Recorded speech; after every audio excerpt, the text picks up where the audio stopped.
तो हेलो मेरे प्यारे बच्चों, कैसे हो सारे। तो उम्मीद करता हूँ सारे बहुत अच्छे हैं और अपनी पढ़ाई को भी बहुत अच्छा कर रखे हैं और अच्छा खा रहे हैं, अच्छा पहन रहे हैं और अच्छे आपके पेपर जा रहे हैं। इतनी मैं आपसे उम्मीद कर सकता हूँ, क्योंकि एक पेपर अच्छा जाने के लिए जो एक अच्छे स्टूडेंट को जो अच्छा मैटर चाहिए वो बहुत अच्छे तरीके से हमने प्रोवाइड करवाया है। तो मैं अच्छे की ही उम्मीद करूंगा। चलो सारी बातें होती रहेगी, जैसा कि थंबनेल में आपको दिख गया होगा, live stock and poultry management LPM, जो आपका अकॉर्डिंग टू 16 कमेटी जो नया कोर्स ऐड हुआ था सेकंड सेमेस्टर के लिए, BSc एग्रीकल्चर सेकंड सेमेस्टर, उसकी करने वाले हैं वन शॉट क्लास। आज अपन A to Z, ए से लेके जेड तक, बिल्कुल बेसिक से टॉपिक फर्स्ट से लेकर टॉपिक एंड तक सारा कंप्लीट कोर्स में इसी क्लास में रिवाइज करवाने वाला हूँ। एक नजर उस पर डालने वाले हैं और महत्वपूर्ण चीजें भी बताने वाले हैं। यही नहीं कि हम सिर्फ सिलेबस ही कवर करेंगे, हम पेपर में आने वाले जो महत्वपूर्ण क्वेश्चन है वो भी डिस्कस करेंगे। और इतना कह सकता हूं मैं, इस क्लास से बाहर सिंगल क्वेश्चन भी नहीं जाएगा। सिंगल क्वेश्चन तो बहुत बड़ी बात हो गई मेरे भाइयों, सिंगल नंबर का क्वेश्चन भी बाहर नहीं जाएगा। ठीक है, तो शुरू करते हैं, पर ज्यादा टाइम खराब नहीं करेंगे। तो एक चीज मैं पहले आपको बता देता हूं, क्योंकि पढ़ाई आपका क्या है, वैसे तो मेन काम यही है। अभी आप कॉलेज में हो, सेकंड सेमेस्टर में, तो आपका पहला काम क्या है, पढ़ाई। पर आपने पढ़ाई को सेकंड पे कर रखा है, पार्ट टाइम कर रखा है, as a part time work है आपकी पढ़ाई, क्योंकि फुल टाइम आपको और चीजें भी करनी होती हैं। तो आपका अभी पेपर में टाइम है 2 4 5 दिन जितना है, सब यूनिवर्सिटीज का अलग अलग टाइम टेबल है। अगर आप इस वीडियो को फिक्स सीधे टाइम पे ही देख रहे हो कि अगले दिन ही पेपर है, तब तो ये देख लीजिए आप। अगर आपके पास थोड़ा सा ज्यादा टाइम है ना, एक नंबर का क्वेश्चन भी बाहर नहीं जाएगा। अगर पार्ट टाइम वर्क के लिए आपको फुल टाइम टाइम है ना, तो मैं आपको थोड़ा सा सजेशन दे रहा हूं। ये तो क्लास करेंगे ही, अपने चैनल पे जाना, यूट्यूब फार्मर्स लॉ पे। यूट्यूब फार्मर्स लॉ पे आप जैसे ही जाओगे, आप स्क्रॉल करोगे तो आपको एक प्लेलिस्ट मिलेगी, वरदान सेकंड सेमेस्टर। उसमें अभी तक आपके 4 पेपर हुए हैं और चारों के वीडियो उसमें मिल जाएंगे आपको। ठीक है, आपका पर्सनालिटी डेवलपमेंट का वन शॉट, एनवायरमेंटल स्टडीज का one shot, soil fertility management का वन शॉट और आपकी एंटोमोलॉजी का वन शॉट आपको मिल जाएगा। चलो ये बात तो हो गई, अभी जिनके नहीं हुए वो देख लेना। फिर जैसे ही अभी मेन बात मुद्दे पे आता हूं मैं, प्लेलिस्ट पे आप जब क्लिक करोगे बेटा, तो प्लेलिस्ट पे आपको यहाँ पे मिलने वाली है एक तो plant pathology second semester, 5 video है। 5 वीडियो में लगभग 80% सिलेबस करवाया हुआ है, 5 वीडियो है ये। तो पैथोलॉजी का पेपर थोड़ा हार्ड पड़ता है, तो अभी से देखना स्टार्ट कर दो, वन शॉट भी आपको मिल जाएगी। उससे थोड़ा सा नीचे देखोगे तो आपको एक प्लेलिस्ट मिलेगी, second semester live stock and poultry management, जिसमें बेटा आपके 10 वीडियो हैं। कितने वीडियो हैं, second semester live stock and poultry management. मैं ये कह रहा हूं, अगर आपके पास थोड़ा सा ज्यादा टाइम है ना, इस कोर्स को एक बार डिटेल्स में पढ़िए, उसके बाद देन ये क्लास आप देखिए, आपको बड़ा मजा आएगा। सारी चीजें यहीं की यहीं क्लियर होगी, याद होगी और कुछ भी बाहर नहीं जाएगा। देखिए ये, और ये आपके टॉपिक वाइज मैंने करवाया हुआ है। Role of livestock and poultry management, national economy के अंदर क्या रोल है, reproduction in farm animals and poultry, housing housing principle and livestock and poultry, फिर उसके बाद में मैनेजमेंट, फिर फीडिंग, उसके बाद में बफेलो, गॉट, शीप, काऊ और पोल्ट्री हैन। ये सारे 10 वीडियो हैं, ज्यादा बड़े नहीं है। 41 minute, 52 minute, 44 minute, 25 minute, 36 minute, 41 minute, 46 minute, 32 minute और 54 मिनट और 42 मिनट, 43 मिनट। ये 10 वीडियो, ये कंप्लीट कोर्स का आपका, जैसे आपको पेड कोर्स नहीं मिलते बड़ी बड़ी इंस्टीट्यूटों में 2-2 हजार के, बिल्कुल सेपरेट ऐसे, है ना, सीक्वेंस वैसे है। तो ये फुल वीडियो भी आप देख सकते हैं, इस अगर आपके पास टाइम है, बिजनेस के अलावा भी पढ़ाई के लिए, जिस काम के लिए घर वालों ने छोड़ रखा है उस काम के लिए। और नहीं भी है तो कोई बात नहीं, वन शॉट क्लास अभी शुरू कर लेते हैं। टाइम खराब नहीं कर रहा मैं आपकी, आ जाते हैं अपने मुद्दे पे। तो शुरू से बात करता हूं मैं। देखो, livestock and poultry management course का नाम क्या है बेटा आपका, लाइव स्टॉक। लाइव स्टॉक का मतलब क्या होता है, मैं यहीं से लेके चलूंगा आपको शुरू से, और बहुत अच्छे से हम पढ़ने वाले हैं। ये जो शब्द है पहला, इसका मतलब होता है बेटा पशुधन। क्या होता है, पशुधन। और पोल्ट्री का मतलब होता है आपके मुर्गी, मुर्गी पालन। वैसे पोल्ट्री के अंदर बात करें तो जो आपके मुर्गी पालन के अलावा जो बतख वगैरह है वो भी इसी में आती है, पर अपन यहाँ पे मेनली मुर्गी से अपन लेते हैं। ठीक है, किससे ले रहे हैं, मुर्गी पालन से। पशुधन प्लस मुर्गी पालन, और मैनेजमेंट का मतलब बेटा प्रबंधन। प्रबंधन, देखो मैं बिल्कुल जीरो से पढ़ाऊंगा, किसी किसी बच्चे को आता भी होगा, मुझे नहीं पता, पर मैं बिल्कुल जीरो से पढ़ा रहा हूँ। ठीक है, पशु प्रबंधन। तो एक चीज समझ में आई कि अपना जो टाइटल है उसके अंदर अपन क्या पढ़ेंगे, पशुधनों के बारे में पढ़ेंगे, मुर्गी के बारे में पढ़ेंगे, और उनका टोटल मैनेजमेंट अपन करने वाले हैं। चलो इसको थोड़ा सा समझा देता हूं मैं अब।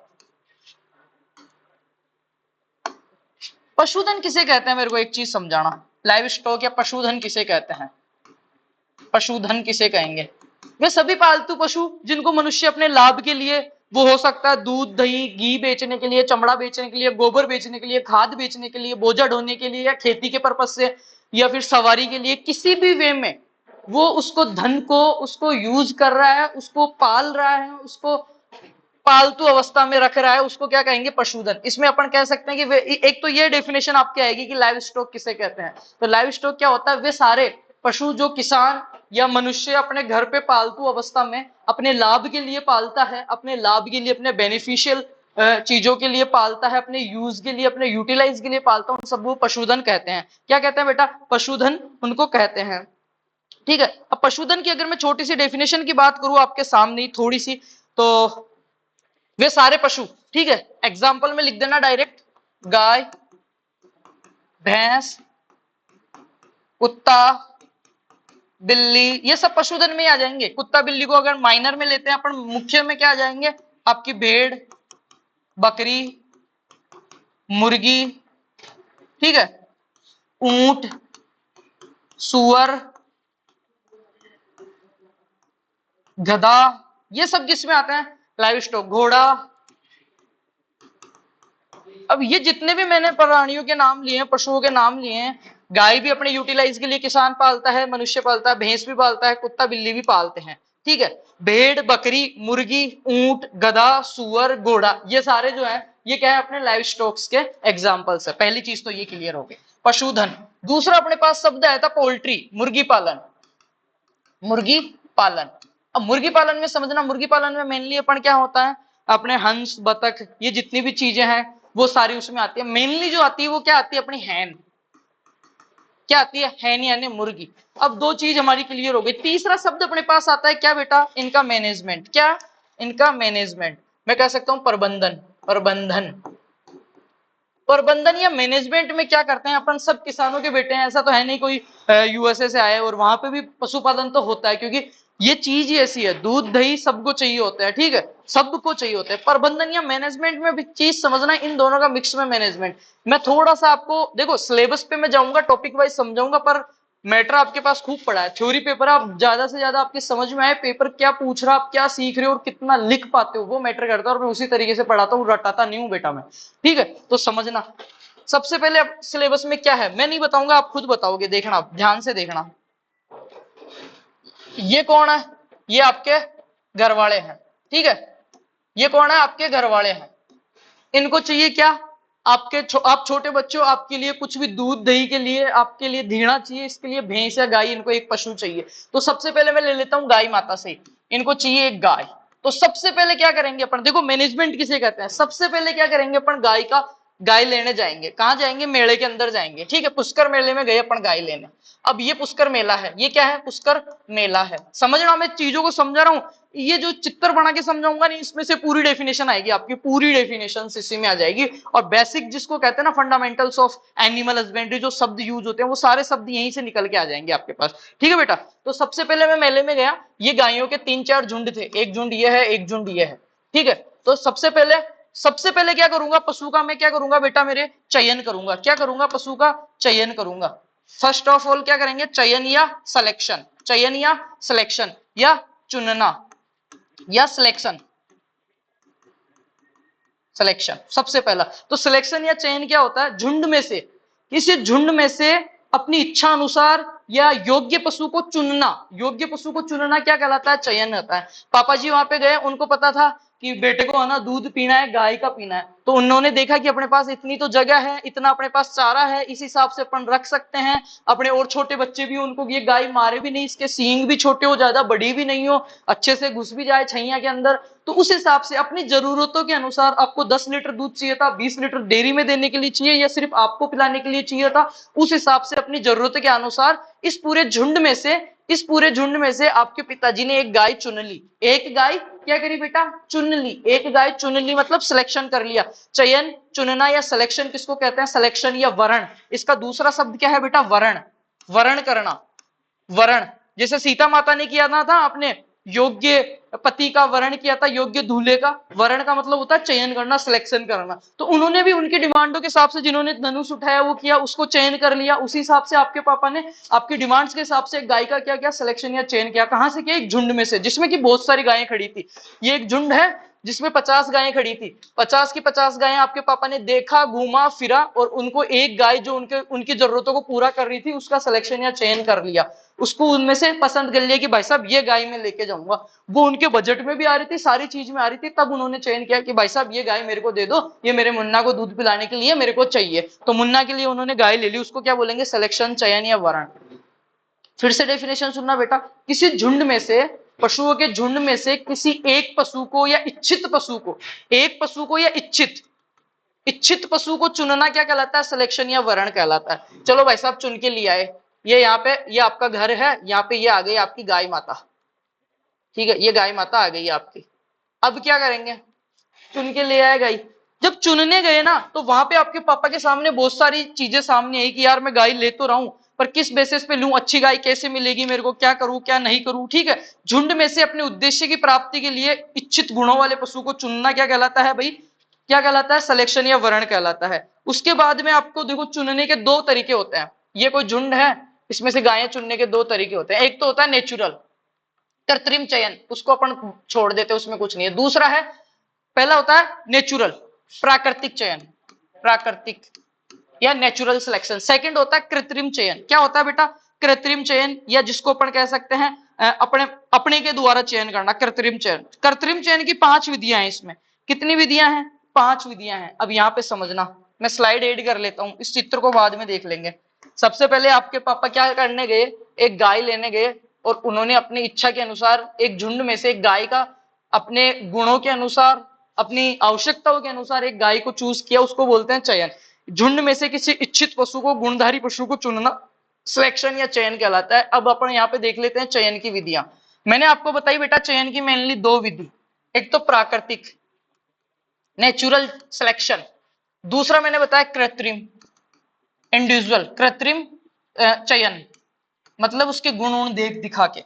अब इस पहले को तो मैंने कहा कि इसको तो छोड़ ही दो, प्राकृतिक को तो। अब अपन चलते हैं कृत्रिम चयन। कृत्रिम चयन में 5 मैंने बताई बेटा आपको। क्या बताई? 5 विधियां। अब देख लो यहाँ पे, पूरे नोट्स से समझाऊंगा पर मैं पहले एक बार ऐसे समझा रहा हूं, इससे बाहर कुछ भी नहीं जाएगा, ठीक है।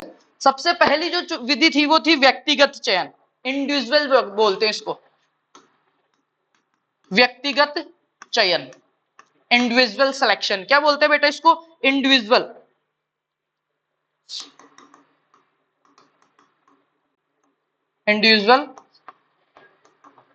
सिलेक्शन पहली हो गई।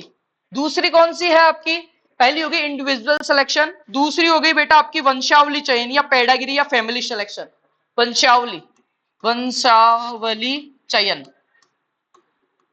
या सिलेक्शन, या इसको बोलते हैं पेडागिरी मेथड, पेडागिरी ड है यहाँ पे, पेडागिरी मेथड, या फिर इसको अपन कह सकते हैं family selection, FAMILY, family selection.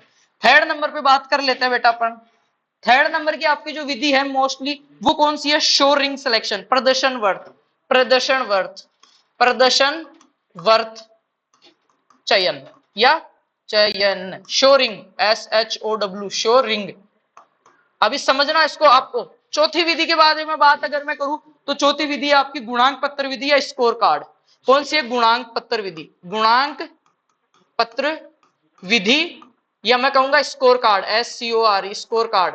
जैसे आपके मार्कशीट आती है ना, उस हिसाब से मार्कशीट देख के उसकी। 5वीं विधि है आपकी संतति परीक्षण या आनुवांशिक चयन। कौन सी है? संतति परीक्षण या आनुवांशिक, संतति परीक्षण, या इसको कह सकते हैं जेनेटिक सिलेक्शन या आनुवांशिक चयन, आनुवांशिकी चयन, या फिर अंग्रेजी में अगर इसको मैं कहूं तो क्या कह सकता हूं इसको? Progeny selection, progeny selection. ये क्या हुआ? चयन करने की विधियां। और चयन किसको कहते हैं आप समझ गए। अब इन विधियों को समझना, एक एक लाइन ही बताऊंगा और उसमें आपको सब समझ में आ जाएगा। क्या? सारा का सारा समझ में आपको आ जाएगा। ये जो पहली विधि है इसको सीधा सा शब्दों में अगर आप समझोगे तो आपको एक चीज समझ में आ रही है, व्यक्तिगत का मतलब होता है उसको पर्सनली अपन क्या जान रहे हैं, उसको क्या कर रहे हैं अपन? पर्सनली पहचान रहे हैं। व्यक्तिगत, इंडिविजुअल रूप से उसको अपन क्या कर रहे हैं बेटा? पहचान रहे हैं, जान रहे हैं, उसको क्या कहेंगे? व्यक्तिगत कि मैं व्यक्तिगत रूप से विकास सर को जानता हूं, मैं उनसे मिला हूं, आमने सामने मिला हुआ हूं, मैं उनको देखा हुआ हूं, व्यक्तिगत रूप से पर्सनली मैं उनको जानता हूं। तो इसमें क्या करते हैं, पर्सनली एक एक पशु को देख के चयन करते हैं। सबसे सीधी बात, पर्सनली एक एक पशु को देख के चयन करते हैं, या फिर मैं कह सकता हूं इसे पशुदस्य चयन भी कहते हैं, इसे फिनोटाइप सिलेक्शन या मास सिलेक्शन भी कहते हैं। इसको क्या बोलते हैं, फिनोटाइप। फिनोटाइप देखना, अब फिनोटाइप दो चीज होती है, एक तो फिनोटाइप, एक जीनोटाइप। फिनोटाइप को अपन अगर बात करें हिंदी में तो क्या बोलते हैं बेटा, लक्षणों के आधार पर चयन करना। लक्षण, जब अपन बायोलॉजी पढ़ते हैं तो अपन पढ़ते हैं ना कि जीनोटाइप और फिनोटाइप। जीनोटाइप मतलब आनुवंशिक, जीन, ठीक है, जीनोटाइप गुणा, और फिनोटाइप मतलब फिनो, लक्षण, लक्षणों के आधार पर चयन। अब इसमें दो चीज आपके समझ में आएगी, एक तो व्यक्तिगत रूप से देख के देखेंगे, दूसरा क्या देखेंगे, उसमें लक्षण देखेंगे। और बेटा लक्षण अगर अपन आंखों से देखेंगे तो अपने को दो ही लक्षण दिखेंगे, क्या, एक तो आपको दिखेंगे गुणात्मक लक्षण, गुणात्मक लक्षण, और एक दिखेंगे मात्रात्मक लक्षण, मात्रात्मक लक्षण, ठीक है। दो चीज होगी, गुणात्मक लक्षण और मात्रात्मक लक्षण, ठीक है। अब एक चीज समझना, आपके पापा भैंस लेने गए, ठीक है, गाय लेने गए, किसी आदमी को बोला आपके पापा ने, सपोज दैट मेरे को ही बोला कि यार विकास जी मेरे को एक गाय दिलवा दो अच्छी सी, इंडिविजुअल रूप से मेरे को बोला। मैंने कहा कि यार मैं जानता हूं मेरे पड़ोस में एक गाय बेचने वाली है, बिकने वाली है, वहां पे अपन चलते हैं। वहां पे हमने गया इंडिविजुअल रूप से, व्यक्तिगत रूप से उस गाय को हमने देखा।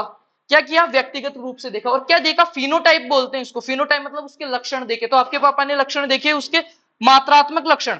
मात्रात्मक लक्षणों में क्या आएगा बेटा, उसकी शरीर की क्षमता, शरीर का आकार, उसके अयन जो है, अयन जिसको बोलते हैं अपन गादी, अयन, जहां पे उसके थन लगे हुए होते हैं, थन उसके देखे, अयनों का आकार देखा, उसकी गल कंबल देखी, ठीक है, उस गाय का शरीर देखा, उसकी पूंछ देखी, उसका नाक नक्शा देखा, नाक नक्शा देखा, उसके सींग देखे। ये तो क्या हो गए आपके मात्रात्मक लक्षण। अब गुणात्मक लक्षण क्या होते हैं, उसका गुण देखा, उसके जैसे आपके पापा पास गए कि वो सींग मार रही है नहीं, शांत है या नहीं, टाइम पे दूध दे देती है नहीं, कितना दूध देती है, वो किस में आ गया, मात्रा में, क्वांटिटी में आ गया, क्वांटिटी में। कितना शरीर में वजन है, क्वांटिटी में आ गया, ठीक है। गुणात्मक में क्या आएगा, उसका स्वभाव कैसा है, गाय का स्वभाव कैसा है, कैसी लगती है वो, ठीक है। मारकणी गाय तो नहीं है, लात तो नहीं मारती, लात मारना मात्रात्मक नहीं आएगा, गुणात्मक में आएगा, उसका गुण है। दूध कितने बजे देती है, गुणात्मक। दूध कितना देती है, मात्रात्मक। तो पहली तो सिलेक्शन की विधि ये हो गई, ये यहीं पे खत्म, इतनी कोई खास विधि नहीं है, व्यक्तिगत चयन बोलते हैं इसको। और इसमें क्या करते हैं, फिनोटाइप, गुणात्मक और मात्रात्मक लक्षणों को देख के चयन कर लेते हैं। दूसरी की बात करते हैं, वंशावली चयन। अब आपके पापा ने बोला कि यार मेरे को तो विकास जी आप एक काम करो, दूध देने वाली नहीं, छोटा बच्चा दिला दो, बछड़ा, मैं तो उसको ले आऊंगा। तो बछड़े में मैं क्या देखूं, उसका अयन देखूं क्या बछड़े में, या फिर उसका दूध देखूं, या फिर उसके सींग देखूं। यार छोटे बछड़े में तो कुछ भी नहीं होगा, बछड़ा हो चाहे बछड़ी हो। तो ये जो है पेडागिरी या फैमिली, इसको अपन क्या करते हैं, छोटे पशुओं के या छोटी उम्र के, छोटी उम्र के पशुओं के लिए यूज करते हैं, पशुओं को सिलेक्शन के लिए यूज करते हैं, किसको, पेडागिरी मेथड को।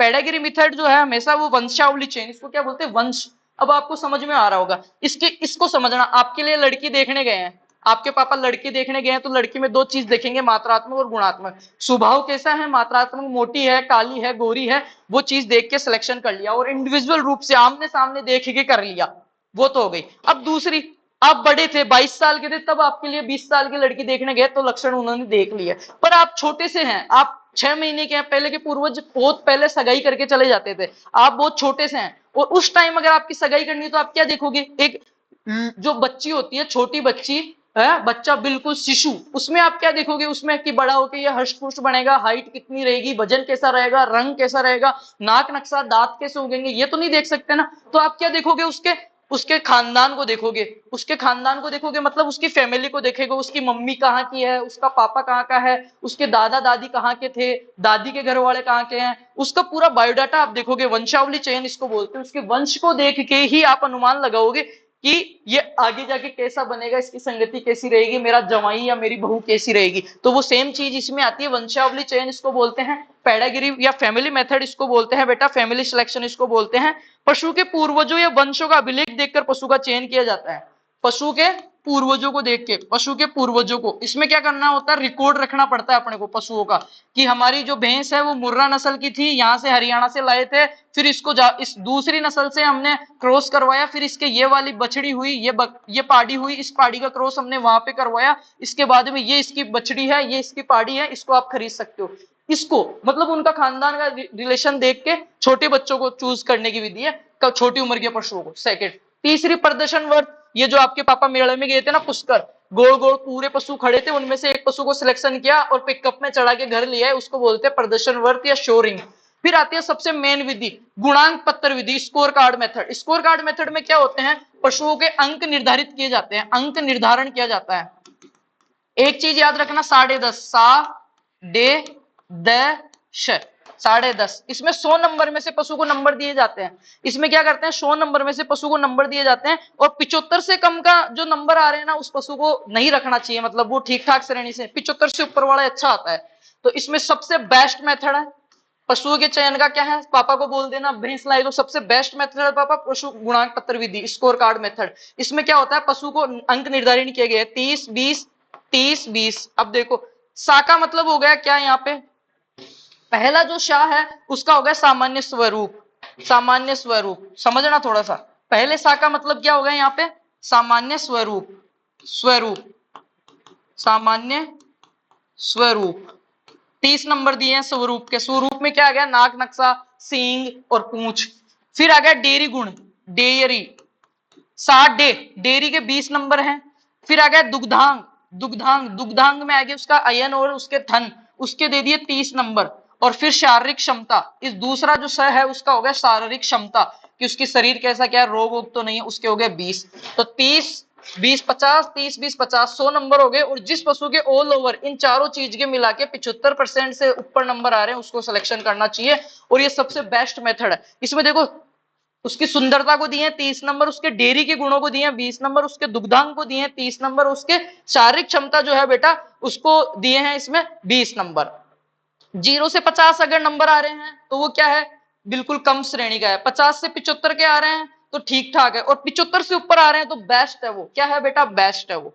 अब ये बच गई लास्ट विधि, सबसे बेस्ट कोर्स सी हो गई गुणांक पत्र या स्कोर कार्ड मेथड हो गया, जिसमें क्या सामान्य स्वरूप के 30 नंबर, डेयरी के 20 नंबर, दुग्धांग के 30 नंबर और शारीरिक क्षमता के 20 नंबर। इसमें पशु के अलग अलग भागों के और अलग अलग अपने काम के अनुसार किस पर्पज से अपन खरीद रहे हैं उस पर्पज के अनुसार क्या होते हैं, नंबर निर्धारित किए गए हैं, और उन नंबरों के हिसाब से अपन पशु का चयन करते हैं बेटा। इसके बाद में देखो संतति परीक्षण, संतति परीक्षण या आनुवांशिक चयन या प्रोजनी सिलेक्शन, ये भी बहुत ही महत्वपूर्ण विधि है। इसके अंदर क्या करते हैं, जीनोटाइप इसको बोलते हैं। इसको अपन क्या बोल रहे थे, यहाँ पे देखो फिनोटाइप, व्यक्तिगत आंखों से देख रहे थे मतलब फिनोटाइप, उसके लक्षण दिख रहे थे, पूत के पैर पालने में दिख रहे थे तो उसको क्या कह रहे थे अपन, फिनोटाइप। अब यहाँ पे देखो संतति परीक्षण या आनुवांशिक चयन, इसको क्या बोलेंगे, जीनोटाइप, जीनोटाइप, जीनोटाइप सिलेक्शन या वर्ण विधि। इस विधि में नर पशु या सांड का चयन किया जाता है। सर्वाधिक खर्चीली विधि है, पशु की उम्र अधिक हो जाती है, समय अधिक लगता है। इसमें क्या होता है देखो, आनुवांशिक या संतति, ऐसे ही समझ में आ रहा है संतति चयन। इसमें क्या करते हैं, पशु को, जैसे मेरे को इसमें ज्यादातर मेनली जो ब्रीडिंग पर्पस के लिए भैंस या अपन नर जो लेते हैं उसके लिए, जैसे मेरे को सपोज एक सांड लेना है, एक भैंसा लेना है या एक सांड लेना है, तो उसका क्या करेंगे, संकरण करवाएंगे दूसरी अच्छी नस्ल की से। फिर उसके जो बच्चा पैदा होगा उस बच्चे के गुणों को देखेंगे, इसमें कैसे क्या गुण है, उस हिसाब से बड़े पशु को चूज करेंगे। तो इसमें क्या देखा आपने, उसके आनुवांशिक देखा, तो आनुवांशिक को अपन ने क्या बोल दिया, जीन, जीनोटाइप, जीनोटाइप, और उधर क्या बोल दिया, फिनोटाइप। चलो अब आगे चलते हैं, वापिस से अपने वहीं पे आ जाते हैं। पशु लिया है, सिलेक्शन या चयन की विधियां हो गई। अब उसके बाद में आपके इतने सारे पशु इकट्ठे हो गए डेयरी पे, आपके घर पे, इनमें से एक पशु ऐसा है जो आपको मारता है और दूध भी नहीं देता, तो आपने उसको वापस निकाल दिया, तो उसको कहते हैं कलिंग या निकृष्टन। क्या बोलते हैं बेटा, कलिंग या निकृष्टन, निकृष्टन। कलिंग या निकृष्टन क्या होता है, किसी झुंड में से अवांछित पशु को बाहर कर देना, झुंड में से किसी अवांछित पशु को बाहर कर देना क्या कहलाता है, कलिंग या निकृष्टन कहलाता है। क्या कहलाता है, कलिंग या निकृष्टन। किसको कहते हैं, झुंड में से किसी पशु को बाहर कर देना। कलिंग या अनुत्पादक, मैं कह सकता हूं किसी अनुत्पादक, जो अपने को उत्पादन नहीं दे रहा है, दूध नहीं दे रहा है, या बीमार हो गया है, या पशुओं को मारता है, उसको क्या किया मैंने, मेरे ये जो सिलेक्शन किए हुए थे उनमें से उसको बाहर निकाल दिया, उसको बोलूंगा कलिंग या निकृष्टन। ठीक है, आगे चलते हैं हम। लिया भाई, निकाल भी दिया। अब इसके बाद में अपन क्या करेंगे, ये गाय है, कुछ दिन अपन इसको चारा आरा खिलाएंगे, आहार प्रबंधन, जो कि मैं आगे टॉपिक पढ़ाने वाला हूं आपको। चारा खिलाने के बाद जब इसका हीट पीरियड आएगा, जब इसके एस्ट्रस आएंगे, साइकिल जब इसका आएगा, हीट पीरियड या पाली में आना या हीट में आना जब आएगा, तो अपन क्या करवाएंगे इसमें, एआई करवाएंगे, गर्भाधान करवाएंगे, इसका गर्भाधान करवाएंगे, ठीक है। तो मेटिंग करवाएंगे, इसकी सर्विंग करवाएंगे। मेटिंग जिसको बोलते हो अपर, मेल और फीमेल टुगेदर होते हैं। सीधी सी बात मैं समझाऊं, अगर अपने पास गाय है और अपने को नेचुरल मेटिंग इसमें करवानी है, तो अपन क्या गौशाला में सांड के पास इसको लेके जाएंगे। और अब अपने को नेचुरल मेटिंग नहीं करवानी है, तो अपन क्या करेंगे, डॉक्टर को बुला के उसमें एआई करवाएंगे, आर्टिफिशियल इंसुमेशन, मतलब सीमेन लगवाएंगे। क्या करेंगे, सीमेन लगवाएंगे। चलो ठीक है बेटा, इसके सीमेन हमने लगवा दिया। सीमेन लगवाने के बाद में क्या आएगा, गेस्टेशन पीरियड या गर्भकाल अवधि। गर्भकाल अवधि आएगी, क्या आएगा, गर्भकाल अवधि। वो कितनी होती है, सबकी अलग अलग होती है, 280 दिन, 310 दिन, इतने दिनों का वेट करेंगे। उसके बाद में क्या होगा, इसकी डिलीवरी, प्रसव होएगा। प्रसव किसे कहते हैं, गेस्टेशन पीरियड के बाद में पशु का बच्चे को जन्म देना, उसको क्या बोलते हैं, प्रसव। जो अलग अलग पशुओं में अलग अलग बोलते हैं, जैसे काल्विंग हो गया, है ना, बच्चे देना, किडिंग हो गया, काल्विंग हो गया, वो सब। फिर बच्चा दे दिया, बच्चा देने के बाद में अपन क्या करेंगे, अपने पास बछड़ा आ गया, छोटा बछड़ा, उस बछड़े की देखभाल करेंगे, उसको खीस पिलाएंगे, या तो उसको उसकी माँ के साथ रखेंगे या अलग रखेंगे। साथ रखना होता है सकलिंग, और अलग अलग रखना होता है विनिंग।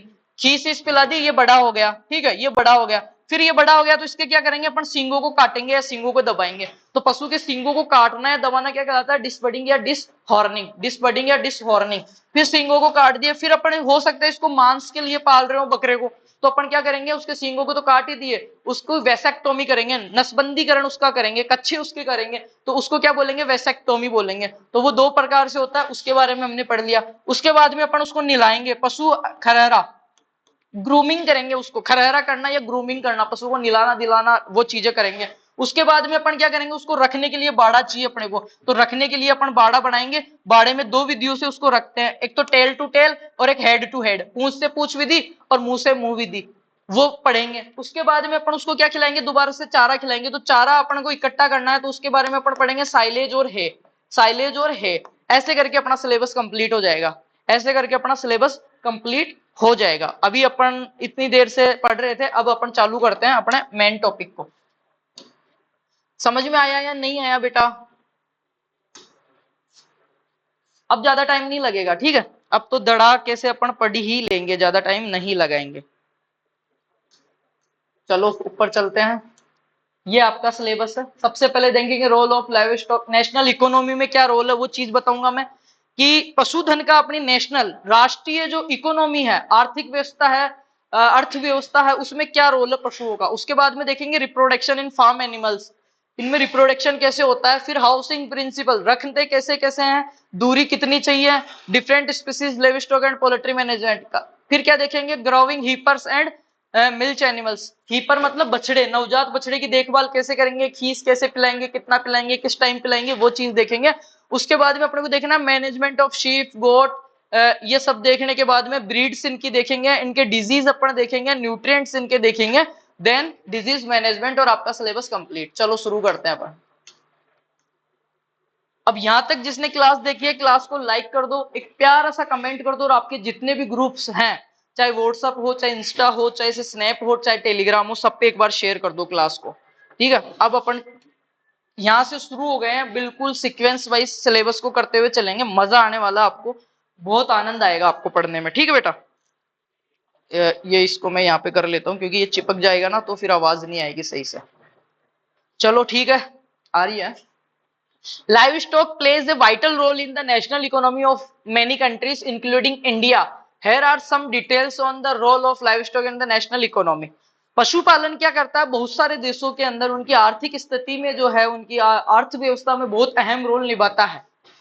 मैनी कंट्रीज, बहुत सारी कंट्रियों में, इंक्लूडिंग इंडिया, भारत में भी पशुधन का बहुत महत्व है, जिसको अपन देखते हैं। कंट्रीब्यूट टू जीडीपी, जो उस देश की जीडीपी है, घरेलू उत्पाद जो है, उसके अंदर भी उसका महत्वपूर्ण रोल है। एग्रीकल्चर जीडीपी देखो, एग्रीकल्चर जीडीपी में देखो, कृषि, livestock contribute significantly to the agriculture GDP of the country in India. For example, livestock accounts for around 25% of the agriculture GDP.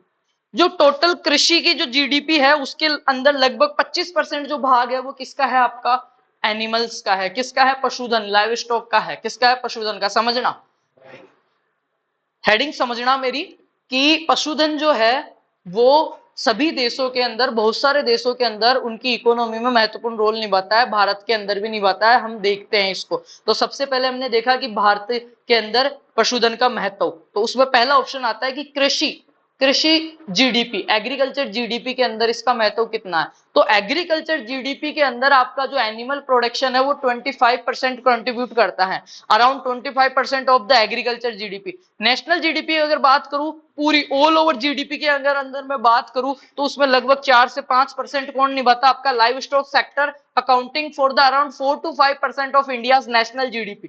पूरे राष्ट्र की नेशनल जीडीपी जो है उसके अंदर 4 से 5%, और कृषि जीडीपी जो है आपकी, एग्रीकल्चर जीडीपी है, उसमें अराउंड 25% कौन एनरोल करता है, आपका कंट्रीब्यूट करता है, आपका लाइव स्टॉक करता है। और क्या क्या करता है, देखो एम्प्लॉयमेंट अपॉर्चुनिटीज, ये क्या करता है, पशुधन अपने लिए क्या करता है, रोजगार के अवसर प्रदान करता है। कैसे, रूरल एम्प्लॉयमेंट, रूरल एम्प्लॉयमेंट मतलब गांवों में रोजगार का विकास। गांवों में रोजगार का विकास कैसे करता है, देखो livestock provide employment opportunities to millions of people in rural areas.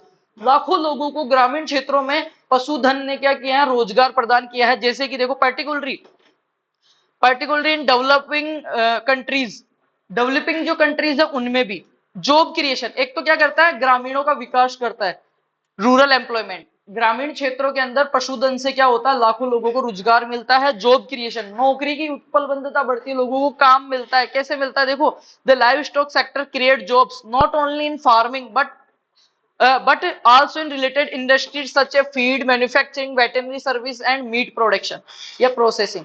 ऐसा नहीं कि सिर्फ पशुपालन अपन कर रहे हैं, गाय भैंस अपन पाल रहे हैं तो सिर्फ एग्रीकल्चर के अंदर ही वो कंट्रीब्यूट कर रहा है, या एग्रीकल्चर के अंदर ही लोगों को रोजगार दे रहा है कि पशुओं को पाल रहे हैं। वो अदर सेक्टर में भी, किस किस में, create jobs not only in farming but also in related industrial such as the feed manufacturing.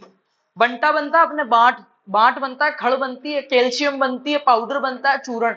कितनी बड़ी बड़ी फैक्ट्रियां चल रही है और कितने करोड़ों अरबों रुपए का उसमें आदान प्रदान होता है। इतना बंटा, सरसकार, अमूलकार, पतंजलि का बाट, पता नहीं कौन कौन सा बाट आता है, ठीक है, वो सारी चीजें, तो वो क्या, जॉब क्रिएशन। उनमें उन फैक्ट्री में, एक पानी की बोतल है ना, उन फैक्ट्री में कितने लोग काम करते हैं, कितने लोगों को नौकरी दे रहा है। उसके अलावा देखो वेटनरी, कितने सारे वेटनरी एलएसए डॉक्टर है, पशुधन सहायक है, कितने सारे सरकारी हॉस्पिटल है, कितनी सारी उन पशुओं की दवाइयां बनाने की फैक्ट्रियां हैं, उन सबको भी दे रहा है। And meat processing, meat processing आपको पता, ठीक है, मीट प्रोसेसिंग में क्या आता है, कितने सारे आपने देखा होगा मुर्गी पालन से संबंधित, कोई बकरी का मांस बेच रहा है, कोई मुर्गी का बेच रहा है, कितने सारे मीट वाले लोगों को रोजगार मिल रहा है। तो वो सारा क्या है, दो हेडिंग्स तो मैंने बता दी आपको कि आपका जो live stock and poultry management है उसके क्या क्या इंपॉर्टेंस है। देखो पहला देख लिया हमने, role in national economy. Economy में हमने देखा कि बहुत तरीके से डेवलपिंग जो कंट्रीज है उनमें बहुत कंट्रीब्यूट करता है। अगर एग्रीकल्चर जीडीपी की अगर मैं बात करूं तो लगभग 25% अराउंड ये क्या करता है, कंट्रीब्यूट कर रहा है। अगर नेशनल जीडीपी ऑल ओवर बात करूं तो 4 to 5% क्या करता है अराउंड, ये लाइव स्टॉक इसमें वो करता है। फिर क्या क्या करता है, एम्प्लॉयमेंट देता है। कैसे देता है, ग्रामीण क्षेत्रों में विकास करता है, जॉब की क्रिएशन देता है, इनकम जनरेशन।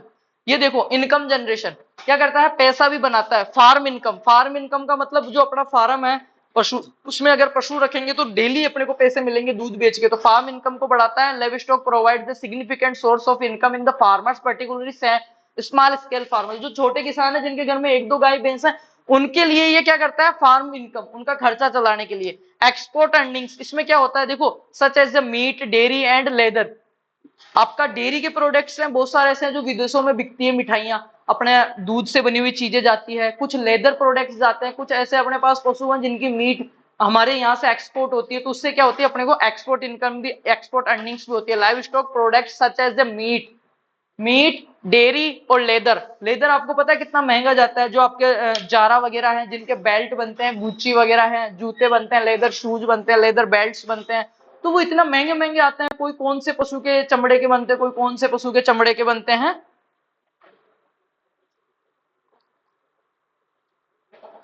तो इसका रोल उनमें भी है। फिर देखो फूड सिक्योरिटी में भी है इसका, प्रोटीन सप्लाई। प्रोटीन का अगर सबसे सस्ता और सबसे शुद्ध स्रोत है ना कोई, बिना मिलावट के, अगर आपको किसान से डायरेक्ट मिल रहा है तो वो क्या है, दूध ही है। Livestock provides a significant source of protein rich food such as the meat, eggs and dairy products. अंडे अपने को जितने भी मिलते हैं मुर्गी से, मुर्गी का जितना भी मांस अपने को मिल रहा है वो सारे डेयरी प्रोडक्ट्स में ही आ जाते हैं, लेवी स्टॉक एंड पोल्ट्री में ही आ जाते हैं, एनिमल हस्बेंड्री एलपीएम में आते हैं। तो अपन कह सकते हैं कि भोजन की उपलब्धता में भी ये बहुत अच्छा काम कर रहा है। प्रोटीन में, न्यूट्रिएंट्स, न्यूट्रिएंट्स में देखो livestock and products are essential for nutrient security, particularly for vulnerable groups such as the children's, pregnant women and early, बूढ़े, बच्चे और गर्भवती महिलाओं के लिए भी ये बहुत ही महत्वपूर्ण है। दूध और दूध से बने हुए अंडे, मुर्गी, मांस, ये सब चीजें तो वहां पे भी वो करता है। फिर आगे देखो रूरल डेवलपमेंट, रूरल डेवलपमेंट में कैसे विकास करता है या कैसे इंप्रूवमेंट करता है। रूरल डेवलपमेंट का मतलब ग्रामीण विकास। ग्रामीण विकास में देखो पुअर्टी, गरीबी जो रेखा है उसको हटाता है। इंफ्रास्ट्रक्चर डेवलपमेंट, ये देखो इंफ्रास्ट्रक्चर का मतलब संरचनात्मक विकास भी वहां पे करते हैं, नए निर्माण भी होंगे। देखो the live stock sector can contribute to infrastructure development in rural areas such as the construction of the roads, markets and strong facilities, storage facilities। ठीक है, पशुधन करेंगे तो बाड़े बनेंगे, रोडे बनेगी माल को ले जाने के लिए, तो ये क्या करता है उस तरीके से भी विकास करता है। चैलेंजेस क्या है अपने पास, इसको क्या क्या समस्या है। एक तो अपने पास सबसे बड़ा चैलेंज है क्लाइमेट चेंज का। मौसम गर्मी इतनी पड़ रही है कि पशु हाफ के मर जाते हैं या उनका मैनेजमेंट अब सबसे नहीं कर पाते हैं। डिजीज मैनेजमेंट, इनमें बहुत सारे रोग आ जाते हैं। चलो ठीक है, गाय भैंसों के रोग तो अपन संभाल लेते हैं, पर मुर्गियों में जब रोग आते हैं ना, मुर्गियों में या मछलियों में, तो वो सारे के सारे एक साथ मर जाती है। सस्टेनेबिलिटी इसके लिए अपने को चाहिए। अब आगे देखो अपॉर्चुनिटीज क्या क्या है पशुपालन में, फ्यूचर में क्या क्या अपॉर्चुनिटीज है। टेक्नोलॉजी अडॉप्शन, अपन क्या कर सकते हैं इससे टेक्नोलॉजी का अडॉप्ट कर सकते हैं। विदेशों में जैसे डेनमार्क वगैरह में किस हिसाब से इतनी बड़ी बड़ी डेयरिया वगैरह है, उनसे अपन टेक्नोलॉजी ले सकते हैं। देखो यहाँ पे the adoption of new technology such as the precision livestock farming, artificial instrumentation, AI. पहले सीमेन कौन लगवाता था, कोई नहीं लगवाता था। धीरे धीरे ये विदेश से चीजें आई। सर्वप्रथम सीमेन का जो लगाया था ना एआई, डॉक्टर संपत कुमारन ने किया था 1939 में। डॉक्टर संपत कुमारन, अभी पूरा डिटेल्स में अपन पढ़ेंगे। And embryo transfer can improve livestock poultry market access, improving market access to livestock products can increase the income of farmers. नए नए रोजगार देता है और मार्केट का क्या करता है, एक्सेस देता है अपने को पैसे कमाने के लिए। Value chain development, value chain development, ठीक है। ये देखो 20वीं पशु गणना के अनुसार भारत में पशु घनत्व है। थोड़ा सा मैं समझा देता हूँ, ये शुरू के 2 टॉपिक है, उसके बाद में तो पूरा एनिमल हस्बेंड्री अपना अच्छे से होने वाला है। इसमें देखो गाय, गाय के अंदर 2019 की 20वीं जनगणना की अगर मैं बात करूं पशु गणना की, तो गाय सबसे ज्यादा कहां पे थी। प्रथम स्थान कौन था, पश्चिम बंगाल, सेकंड पे यूपी और तृतीय पे एमपी। भैंस के अंदर सबसे फर्स्ट पे कौन था, यूपी, दूसरे पे राजस्थान, दूसरे पे राजस्थान। भेड़ के अंदर सबसे फर्स्ट पे तेलंगाना, दूसरे पे आंध्र प्रदेश, तीसरे पे कर्नाटका। बकरी में सबसे पहले पे राजस्थान, ऊंट में सबसे पहले पे राजस्थान, ठीक है, और मुर्गियों में तमिलनाडु। फिर अब बात करते हैं अपन 20वीं पशु गणना के अनुसार सर्वाधिक पशुधन। सबसे ज्यादा पशु जो थे 20वीं गणना के अनुसार वो किसमें थे, यूपी में। सेकंड नंबर पे राजस्थान और थर्ड नंबर पे एमपी, ठीक है, ये उनकी संख्या है। अब देख लेते हैं production in the biological. Reproduction is the biological process which the living organism produce offspring ensuring the contribution of the their species in involve the creation in the new. ये देखो अपन क्या पढ़ रहे हैं, जनन। अब मैंने बताया था अभी आपको पशुधन में, भाई जब अपना पशु योग्य हो गया, प्रजनन योग्य हो गया, प्यूबर्टी उसमें आ गई, ठीक है, उसके बाद में क्या करते हैं, मैटिंग करते हैं। मैटिंग को क्या बोलते हैं अपन, समागम या मैटिंग की क्रिया। उसमें क्या करते हैं, मेल और फीमेल जो है, मेल और फीमेल एनिमल क्या करते हैं, टुगेदर साथ होते हैं, समागम, उनमें मैटिंग होता है। फिर उसके बाद में क्या होती है, वो जो आपकी फीमेल है वो क्या होती है, गर्भवती होती है आपकी, ठीक है। तो मैटिंग। टाइप्स ऑफ रिप्रोडक्शन, जनन। भाई देखो जनन 2 प्रकार का होता है। रिप्रोडक्शन मतलब होता है जनन। जनन क्या होता है, एक पशु के द्वारा, पशुओं के अंदर पढ़ रहे हैं, नए पशु को जन्म देना या बच्चे को जन्म देना ही रिप्रोडक्शन या प्रजनन कहलाता है। और मेनली ये क्यों किया जाता है, अपनी संततियों को आगे बढ़ाने के लिए, अच्छा प्रोडक्शन लेने के लिए, इंप्रूव जो ब्रीड्स है, अच्छी नस्लें विकसित करने के लिए, उनके लिए यूज किया जाता है। तो देखो 2 प्रकार का होता है, या तो सेक्सुअल या एसेक्सुअल, या तो सेक्सुअल या एसेक्सुअल। सेक्सुअल में क्या होता है, मेल और फीमेल दोनों पार्टिसिपेट करते हैं, मेल और फीमेल। आप मैंने बताया सीधा सा कि आपके पास गाय है और आपको उसमें रिप्रोडक्शन करवाना, तो उससे पहले क्या मैटिंग करवानी पड़ेगी। तो मैटिंग में जो नेचुरली मैटिंग होती है उसमें क्या करते हैं, उसको सेक्सुअल बोलते हैं। सेक्सुअल में आपको सबको पता है भाई, जनन 2 प्रकार का होता है, लैंगिक और अलैंगिक। लैंगिक जनन में क्या होता है, नर और मादा दोनों भाग लेते हैं और पूरी एक प्रोसेस होती है, ठीक है, समागम की प्रोसेस होती है, मैटिंग का प्रोसेस होता है, ठीक है। इसमें क्या होता है देखो, स्पर्म एंड एग सेल्स बनती है, स्पर्म और एग सेल। स्पर्म क्या है आपकी मेल की सेल है, स्पर्म क्या है आपकी नर जनन कोशिका है, क्या है नर जनन कोशिका है, और आपका एग जो अंडाणु है वो क्या है मादा कोशिका है। जब मेटिंग होती है तो स्पर्म और जाइगोट का निर्माण करते हैं, ये क्या है युग्मक है, नर युग्मक और मादा युग्मक मिलके किसका निर्माण करते हैं, युग्मनज का, युग्मनज। फिर धीरे धीरे क्या बनता है, भ्रूण बनता है, फिर सारी चीजें होती है। तो ये क्या हो गया, पहले तो नर और मादा दोनों मिलेंगे, फिर नर के जो शुक्राणु है, मादा के अंडाणु है, ये क्या है इनकी रिप्रोडक्टिव सेल्स है। ये जब मिलेगी तो क्या मिलेगा, जाइगोट बनेगा, जाइगोट बनेगा तो आगे चीजें होगी, उसको क्या बोलते हैं सेक्सुअल, क्या बोलते हैं सेक्सुअल रिप्रोडक्शन। उसके बाद में आता है एसेक्सुअल रिप्रोडक्शन, इसमें क्या होता है, involve the offspring without the fusion और गैमेट्स, विदाउट द फ्यूजन और गैमेट्स के बिना ही। अब देखो रिप्रोडक्शन साइकिल, देखो रिप्रोडक्टिव साइकिल, रिप्रोडक्टिव साइकिल को समझना एक बार, इसमें क्या होता है मैं यहाँ पे बताता हूँ आपको। जनन होएगा, उसमें क्या चरण है, 4 चरण है। सबसे पहले होगा मेटिंग, मेटिंग को अपन हिंदी में बोलते हैं समागम, समागम या फिर बोलेंगे मेटिंग। अब देखना मेटिंग में क्या होता है, जनन की बात बता रहा हूं, सबसे पहले नंबर पे मेटिंग आएगा। The process of male and female individual coming together reproduce, male और फीमेल टुगेदर जब होते हैं, नर और मादा, ठीक है, गाय और सांड जब एक जगह होंगे, मेटिंग कहेंगे उसको, सबसे पहले वो होगी। दूसरे नंबर पे होगा फर्टिलाइजेशन, दूसरे नंबर पे होगा फर्टिलाइजेशन, ठीक है। इसमें क्या होगा, the fusion of sperm and egg cells from A zygote. इसमें क्या होगा, जब मेटिंग हुई तो जो आपका मेल जो है, तो मेल की जो रिप्रोडक्टिव सेल्स है वो कौन है यहाँ पे, शुक्राणु, शुक्राणु, और उधर क्या थे, मादा के अंडाणु। और जब मेटिंग हुई, जब ये दोनों मिले तो किसका नाम निर्माण हुआ, जाइगोट, युग्मनज, जाइगोट, जाइगोट का निर्माण हुआ। उसके बाद में गेस्टेशन का मतलब होता है, तीसरे नंबर पे आएगा बेटा गर्भकाल, गर्भकाल। अब गर्भकाल का मतलब क्या होता है पता है, जिस दिन अपनी फीमेल जो एनिमल है, गाय हो चाहे वो भैंस हो, जिस दिन वो प्रेग्नेंट हुई है उस दिन से लेके जब वो बच्चा दे रही है, उस बीच का जो पीरियड है, टाइम पीरियड है, मतलब समझना, गर्भकाल से लेके, गर्भकाल किसको कहेंगे देखना, जिस दिन गर्भ धारण हुआ है, गर्भ धारण से लेके बच्चा देने की क्रिया के बीच का जो टाइम है, गर्भ धारण से लेके प्रसव तक, गर्भ धारण से मेटिंग के दिन से लेके प्रेग्नेंट हुई है उस दिन से, प्रेगनेंसी डे से लेके उसमें बच्चे को जन्म दिया है, प्रसव जब हुआ है, उसका डिलीवरी जो हुई है, उसके बीच का जितना टाइम होता है उसको क्या बोलते हैं, gestation period. The period of development from fertilisation to birth, मतलब जाइगोट से बच्चा बन रहा है, भ्रूण बना, विकसित हुआ, वो सारी चीजें, जिस दिन उसमें प्रेगनेंसी हुई उस दिन से लेके जिस दिन बच्चा दे रही है, उस बीच को क्या बोलते हैं, गर्भकाल। और जब गर्भकाल पूरा हो जाता है तो चौथे नंबर पे आपके क्या, बच्चा देना या प्रसव, प्रसव या बच्चा देना या बाथिंग, प्रसव। ये 4 ही तो चीज होती है सेक्सुअल रिप्रोडक्शन में। सबसे पहले दोनों एक जगह होंगे, फिर शुक्राणु अंडाणु मिलेगा, और फिर गर्भकाल कुछ टाइम 9 महीने अपने को रुकना पड़ेगा, जो भी 310 दिन 280 दिन, उसके बाद में बच्चा दे देगी। ये क्या है आपका, अपन प्रोडक्ट रिप्रोडक्शन पढ़ रहे थे, ठीक है। टाइप्स ऑफ रिप्रोडक्शन, मैटिंग और ब्रीडिंग सेशंस। एक तो मैटिंग सिस्टम होता है, मैटिंग सिस्टम में क्या होता है, farm animals can be breed use the natural mating, या तो करेंगे नेचुरल मैटिंग या फिर यूज करेंगे आर्टिफिशियल इंक्यूबेशन, एआई। एआई का मतलब पता है, सीमेन के बारे में, सीमेन का यूज करेंगे। एक होता है ब्रीडिंग सेशंस, कुछ पशु ऐसे होते हैं, सम फार्म एनिमल्स, कुछ पशु ऐसे होते हैं like sheep and goat self specific breeding session.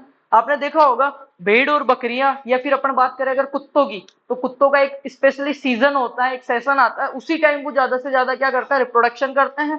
और एक फिक्स टाइम पे अपन देखेंगे छोटे छोटे पिल्ले अपने को दिखते हैं, तो फिक्स टाइम पे वो सारे क्या बच्चे देते हैं, तो वो एक क्या सेशनल ब्रीडिंग हो गई, क्या हो गई, सेशनल ब्रीडिंग हो गई। और एक होती है नेचुरल ब्रीडिंग, नेचुरल ब्रीडिंग अपने गाय भैंस में होती है। और अगर नेचुरल नहीं करवा रहे तो दूसरी एआई, आर्टिफिशियल इंक्यूबेशन या सीमेन जिसको बोलते हैं।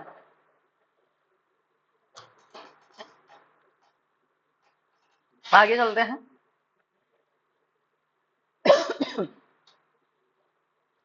हम्म,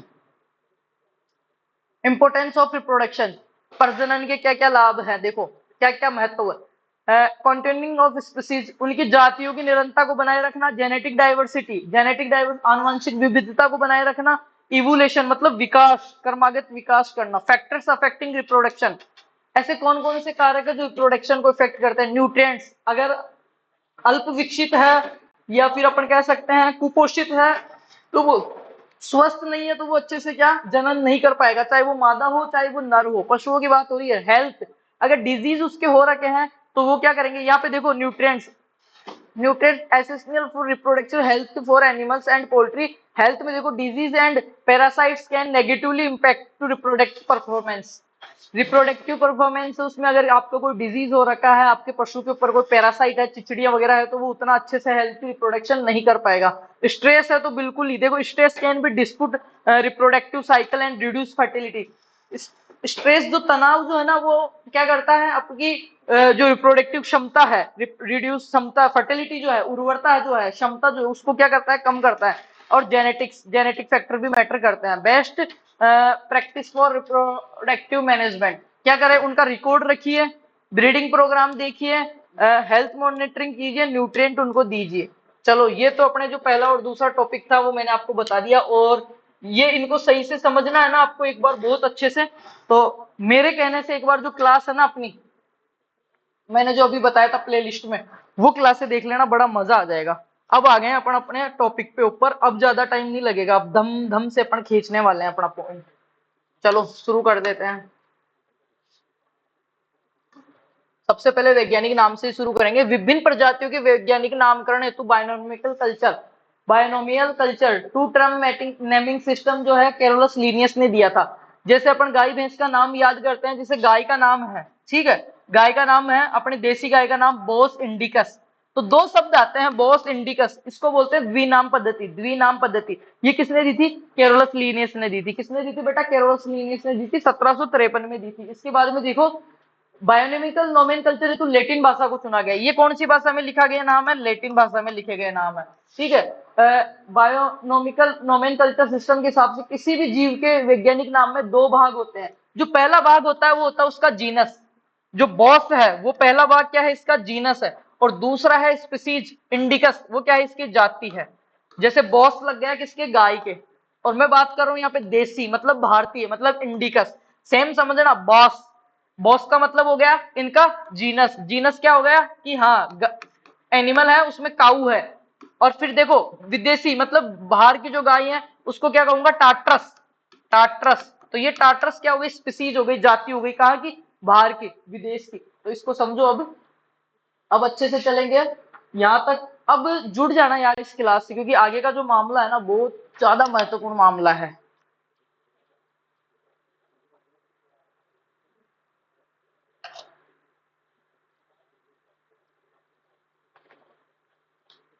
अब टाइम नहीं लगाएंगे बिल्कुल भी,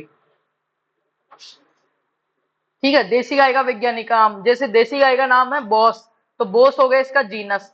और इंडिकस जो है, इंडिकस मतलब इंडिया की है, देसी है, वो हो गई इसकी स्पीसीज। और ये दोनों ही क्या है, लेटिन भाषा में लिखे गए नाम है। और किसने दिए थे, कैरोलस लीनियस ने ये नामकरण पद्धति दी थी। अब मैं जल्दी जल्दी से आपको पढ़ा देता हूँ। देखो गाय का नाम, देसी गाय का बॉस इंडिकस, विदेशी का बॉस टार्टरस।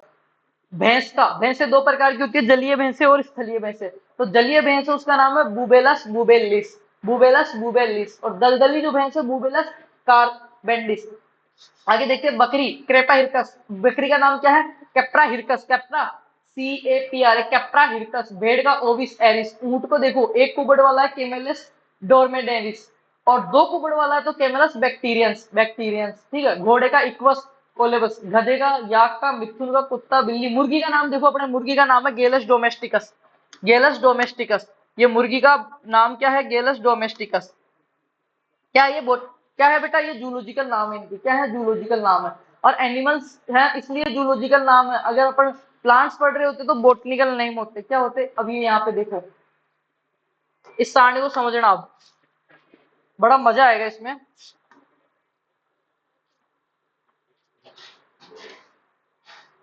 अगर गाय का एक झुंड आपको दिखता है, जो मैंने शुरुआत में सारी चीजें समझाई थी वो देखो, गाय का एक झुंड आपको दिखता है उसको क्या कहेंगे, हर्ड कहेंगे। ग्रुप को क्या कहेंगे, हर्ड।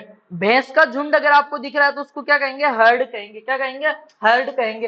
पर अगर आपको भेड़ और बकरी का झुंड दिख रहा है तो उसको क्या बोलूंगा बेटा, फ्लॉक। क्या बोलेंगे, फ्लॉक बोलेंगे, फ्लॉक। मुर्गी के झुंड को क्या बोलेंगे, फ्लॉक बोलेंगे। सुअर को क्या बोलेंगे, हर्ड बोलेंगे। समझ में आया, दिख रहा है ना, हाँ दिख रहा है। गाय और भैंस, गाय और भैंस के समूह या झुंड को या ग्रुप को क्या बोलते हैं, हेड बोलते हैं। और ग्रुप का नाम अपने पास आया था वहां पे जिस जगह मैंने बताया था कि सिलेक्शन, चयन या वर्ण। उसके बाद में देखो मैथुन क्रिया, जिसको मैं बोल रहा था ना बार बार कि टुगेदर होंगे, मैटिंग मैटिंग मैथुन क्रिया, नर और मादा का मिलना, मैथुन क्रिया। तो देखो गाय और भैंस में इसको बोलेंगे सर्विंग। गाय और भैंस में अगर मेल और फीमेल, आपका मेल और फीमेल नेचुरल जब मैटिंग होती है उनमें, जब आप लेके जाते हो, आपकी भैंस हीट पीरियड में रहती है, उसको नर भैंसे के पास लेके जाते हो, जब वो टुगेदर होते हैं, साथ होते हैं, मैटिंग जब उनमें समागम की क्रिया होती है, तो उसको क्या बोलते हैं? सर्विंग बोलते हैं। पर क्या बोलते हैं? सर्विंग बोलते हैं। भेड़ में क्या बोलते हैं बेटा? महत्वपूर्ण टपिंग। भेड़ में क्या बोलते हैं? जब नर भेड़ और मादा भेड़ जब एक जगह मैथुन करते हैं, जब वो समागम करते हैं, जब मैटिंग करते हैं, जब टुगेदर वो होते हैं, तो उसको बोलते हैं टपिंग। बकरी में बोलते हैं सर्विंग। बकरी में क्या बोलते हैं? सर्विंग। सुअर में बोलते हैं कपलिंग। सुअर में तो यहाँ पे दो चीज महत्वपूर्ण है, एक तो सुअर और एक भेड़। भेड़ में क्या बोलेंगे? टुपिंग या टपिंग। भेड़ में क्या बोलेंगे? टुपिंग या टपिंग। भेड़ के अंदर मैथुन क्रिया को क्या बोलेंगे? टपिंग या टुपिंग। और भेड़ के समूह को क्या बोलेंगे? फ्लॉक बोलेंगे। उसके बाद में देखो बच्चा देने की क्रिया। बच्चा देने की क्या? Berthing process. बच्चा देने की क्रिया। बच्चा कब देता है? जब मैंने बताया था अभी, जब रिप्रोडक्शन पढ़ा था, सबसे पहले मैटिंग, मैटिंग के बाद में जाइगोट, जाइगोट का निर्माण होगा, नर और मादा सेल्स शुक्राणु अंडाणु मिलेंगे, उसके बाद में गेस्टेशन पीरियड।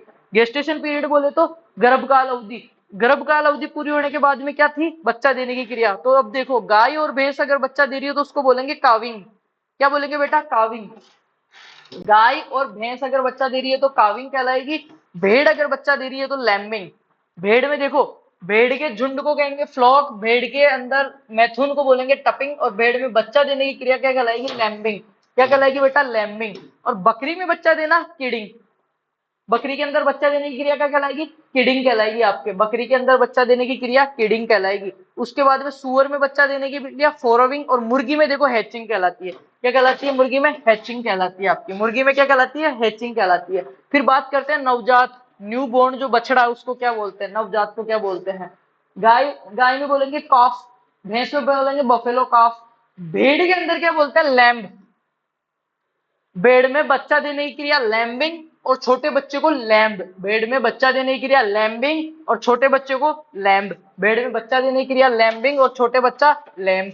बकरी में बच्चा देने की क्रिया किडिंग और छोटे बच्चे को किन किन।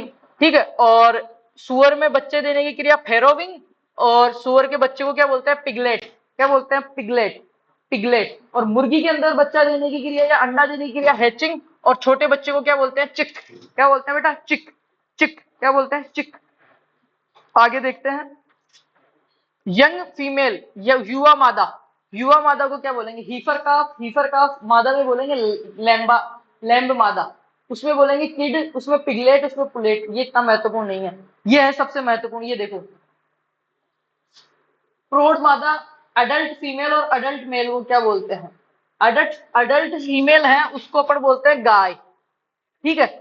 गाय के अंदर अडल्ट फीमेल को गाय बोलते हैं। ठीक है। और भैंस के अंदर बोलते हैं भैंस। भेड़ के अंदर बोलते हैं इव। बकरी में बोलते हैं डोई। सुअर में बोलते हैं सो। और मुर्गी में बोलते हैं हैन। अब प्रौढ़ अडल्ट मेल को क्या बोलते हैं? गाय वाले को सांड या बुल। भैंस वाले को बफेलो, बुल या भैंसा।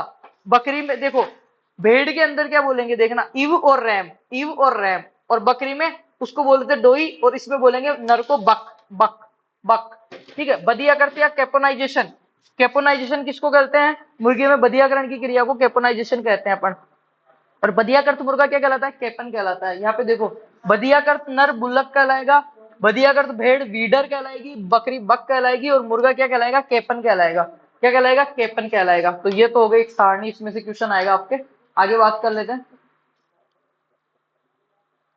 आगे देखो, देसी गाय का नाम, फैमिली और मांस को क्या बोलते हैं? Meat type. वो देख लो यहाँ पे।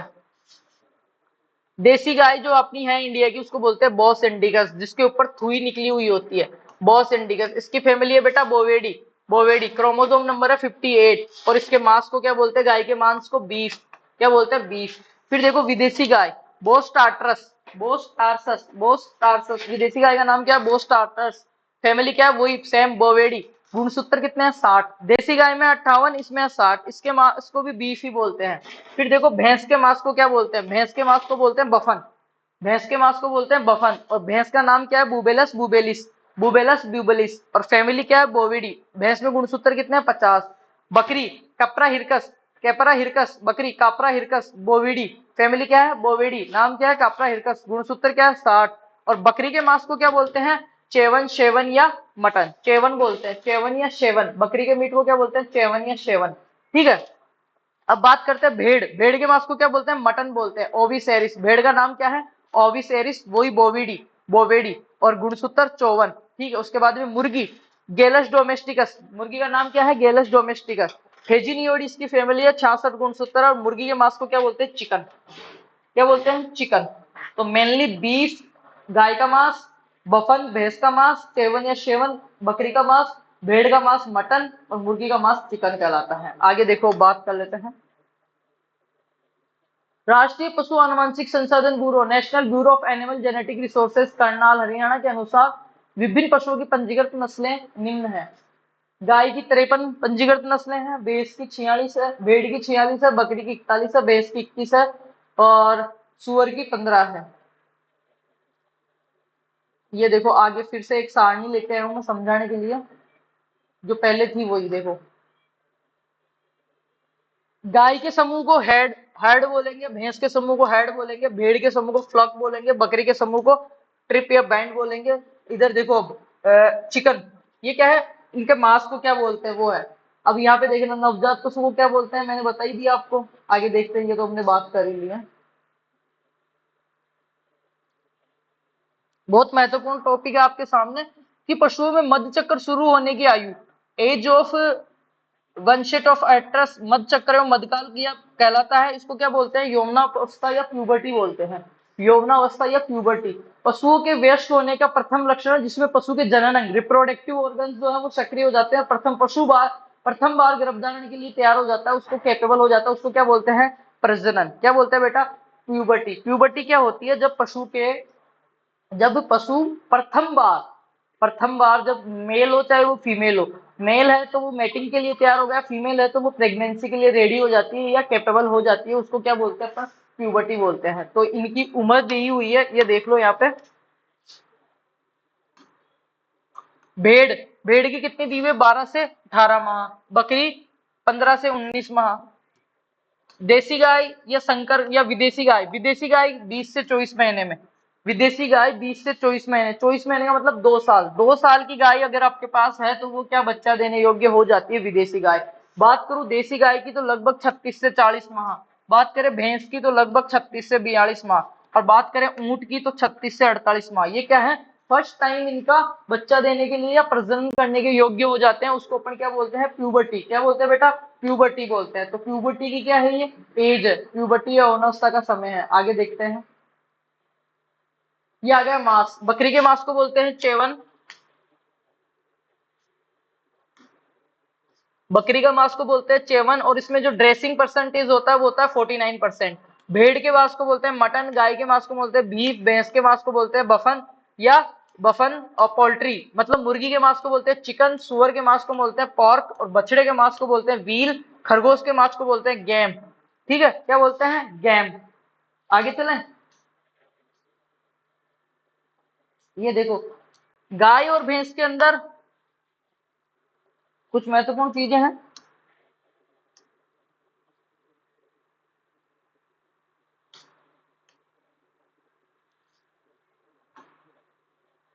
गाय और भैंस के अंदर जो प्रसव की क्रिया है, बच्चा देने की क्रिया जो है, उसको बोलते हैं काल्विंग।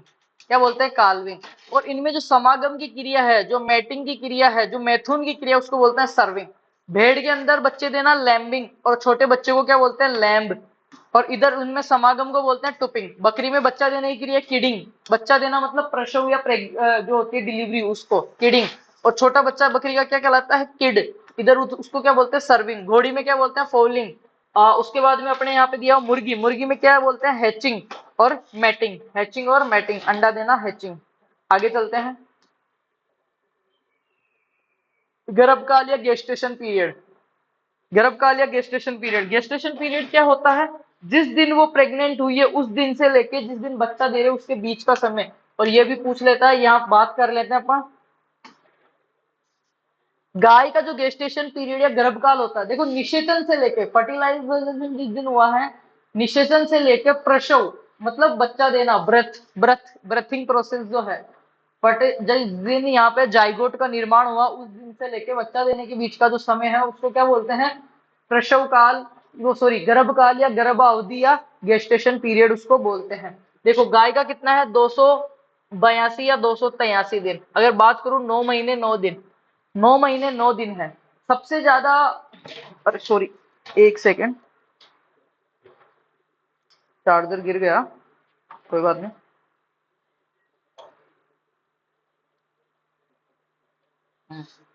ये देखो गाय 283 दिन, 9 माह 9 दिन। भैंस की बात करें तो 310 दिन। याद रखना 10 माह 10 दिन, गाय का 9 महीने 9 दिन, भैंस का 10 महीने 10 दिन। ठीक है, उसके बाद में भेड़ का लगभग 145 दिन, भेड़ का 145 दिन, बकरी का लगभग 151 या 152 दिन रहता है। कितना रहता है? 151 से 152 दिन या 155 दिन। सुअर में 114 दिन, घोड़ी में 341 दिन, ऊँटनी में 390 दिन। ठीक है, ऊँटनी में कितना रहता है? 390 दिन। दोबारा से देख लो, गेस्टेशन पीरियड की अगर बात करें, गर्भकाल उसकी अवधि की, गर्भावधि की, तो गाय में रहता है 280 से 282 या 283 दिन, भैंस में रहता है 310 दिन, भेड़ में रहता है 145, बकरी में रहता है 152 या 155 दिन। आगे बात कर लेते हैं। अब ये कुछ शब्द हैं जो अपने काम में आने वाले हैं, और एनिमल हस्बेंड्री को अपन थोड़ी देर में खत्म करेंगे। ठीक है, चलते हैं। पहला है हीफर या बछिया। हीफर या बछिया किसे कहते हैं? हीफर या बछिया किसे कहते हैं? गोवंश में जवान मादा जिसकी उम्र 1 वर्ष से ज्यादा हो गई है, जो एक बार भी गर्भवती नहीं हुई है, उसको अपन बछिया बोलते हैं। 1 साल से ज्यादा की हो गई है, जवान हो गई है, पर वो अभी तक क्या हुई है? मां नहीं बनी है, गर्भवती नहीं हुई है, उसको क्या बोलते हैं? हीफर। बुल किसे बोलते हैं? बुल गोवंश में वयस्क नर जिसकी प्रजनन क्षमता सामान्य होती है, इसे सांड, बैल या ऑक्स भी कहते हैं।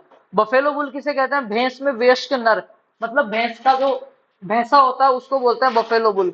बुलोक किसको बोलते हैं? गोवंश में बधियाकरण किया हुआ नर जिसे बोझा ढोने में काम में लिया जाता है। ऐसा नर गोवंश के अंदर जिसको क्या कर दिया है? प्रजनन क्षमता, जिसको क्या कर दिया? बधियाकरण कर दिया उसको। स्ट्रीट किसको बोलते हैं? गोवंश में बधियाकरण किया हुआ नर जिसे मांस के लिए पाला जाता है। देखो, ब्लोक जब बोलेंगे जिसको बोझा ढोने या खेती के काम में लेते हैं, ठीक है, और मांस के लिए अगर किसी का वेसेक्टोमी किया है, बधियाकरण किया है, तो उसको स्ट्रीट बोलेंगे। फिर बात करते हैं टीजर बुल की।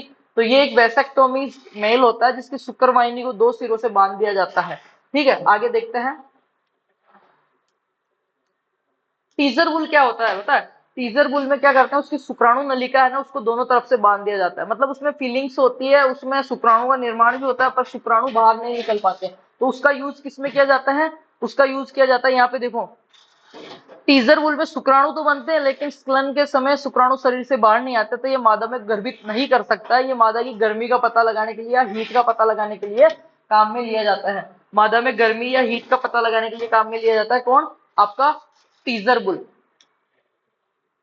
स्पेन क्या होता है? मादा जानवर के अंडाशय से या अंडवाहिनी से या गर्भाशय को बाहर कर देना स्पेन कहलाता है। जैसे कि मैंने बताया, मादा मुर्गियों के अंदर अगर अपन अंडाशय अपनयन कर देंगे, मादा मुर्गियों को ऐसा कर देंगे कि वो माँ ही नहीं बने, तो उसको अपन क्या कहेंगे? स्पेन कहेंगे। क्या कहेंगे? स्पेन।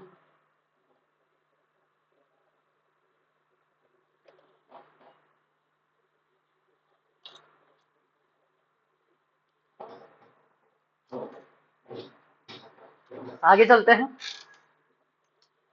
बेलोविंग किसको बोलते हैं? देखो दो चीज होती है, एक तो होती है बेलोविंग, बी। बेलोविंग होता है रंभाना। क्या होता है? रंभाना। गाय या भैंस का रंभाना क्या कहलाता है? बेलोविंग कहलाता है। बी आ रहा है, बी, बेलोविंग। और बात करूं वेलोविंग, डब्लू वाली, वेलोविंग का मतलब होता है तैरना, जानवर का पानी या कीचड़ में लेटना या तैरना, क्या कहलाता है? वेलोविंग कहलाता है। हेलो, अभी टाइम लगेगा भाई। हम्म, ज्यादा।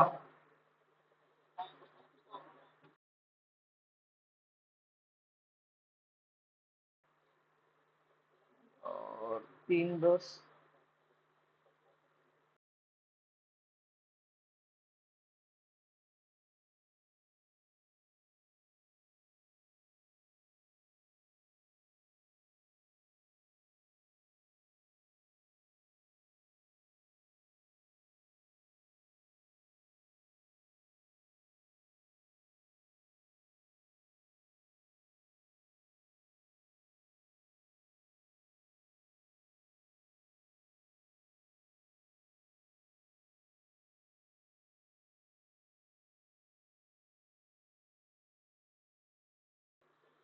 हेलो यार, क्या है, थोड़ा कॉल आ गया था, तो चलो जल्दी जल्दी से देख लेते हैं। मेरा कॉल आ गया है, वो बुला रहे हैं, कोई अर्जेंट काम आ गया है ना।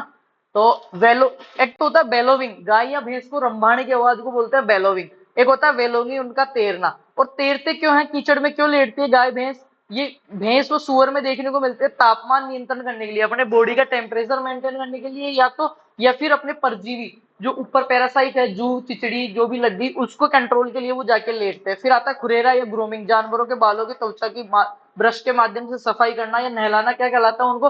खरेरा या ग्रूमिंग कहलाता है। इसका क्या, किसकी खरेरा का उपयोग क्यों करते हैं? त्वचा में धूल के कणों व कमजोर बालों को हटाने के लिए, परजीवी को हटाने के लिए, रक्त परिसंचरण बढ़ाने के लिए करते हैं। उसके बाद में देखते हैं आगे, कलिंग क्या होता है? पहले मैंने बताया सिलेक्शन या चयन बता ही दिया था, कलिंग उस टाइम बता दिया था। अवांछनीय पशु को, अनवांटेड एनिमल्स को झुंड से अलग कर देना कलिंग कहलाता है। कैनाबोलिज्म क्या कहलाता है? कुकुट में एक दूसरे को चोंच मारकर घायल करना कैनाबोलिज्म कहलाता है। क्या कहलाता है? कैनाबोलिज्म। और डीबिकिंग क्या होता है? मुर्गियों में चोंच काटने की क्रिया। चोंच काटने की क्रिया तो होती है डी बिकिंग, और चोंच मारकर घायल करना क्या कहलाता है? कैनाबिलिज्म। ये किसकी कमी से होता है? एनएसीएल की कमी से। अब डी बिकिंग कब करते हैं? जब चूजे 1 माह की उम्र में होते हैं तो उनकी चोंच को काट दिया जाता है। ऊपर की जो चोंच है 1/4 भाग, और नीचे की चोंच को 1/8 भाग काटा जाता है। डी बिकिंग होती है क्या? चूंच काटने की क्रिया। कास्टिंग क्या होती है? कास्टिंग पशुओं को गिराना। पशुओं को गिराना कास्टिंग कहलाता है। और गिराते किस तरफ है? बाई तरफ गिराते हैं। पशुओं, वेसेक्टोमी क्या होती है? नर पशुओं में उपयुक्त उम्र में नसबंदी करना वेसेक्टोमी कहलाता है। क्या कहलाता है? वेसेक्टोमी कहलाता है। ठीक है, ये वेसेक्टोमी के लिए उम्र दी हुई है जो मैंने उसमें पढ़ा रखा है, आपकी जो क्लासे हैं। बंध्याकरण क्या होता है? देखो, कास्ट्रेशन। प्रजनन नियंत्रण कृषि कार्य गुणवत्ता युक्त अच्छा मांस व शांत स्वभाव के लिए आसानी से नियंत्रित करने के लिए किया जाता है। इसको 2 प्रकार से किया जाता है, बुडिजो कास्ट्रेशन और एलेस्टेटर विधि। ठीक है, सींग रोधन क्या होता है? देखो, डीहॉर्निंग या डिसबडिंग। सींग रोधन, सींगों को दबाना और काटना, सींगों को दबाना। नवजात बछड़े के सींग अंकुरण के टाइम ही उनको जला देते हैं, तो केमिकल्स के द्वारा करते हैं, यांत्रिक मैकेनिकल करते हैं, और राड के द्वारा करते हैं। ये सारी चीज मैंने पढ़ाई हुई है।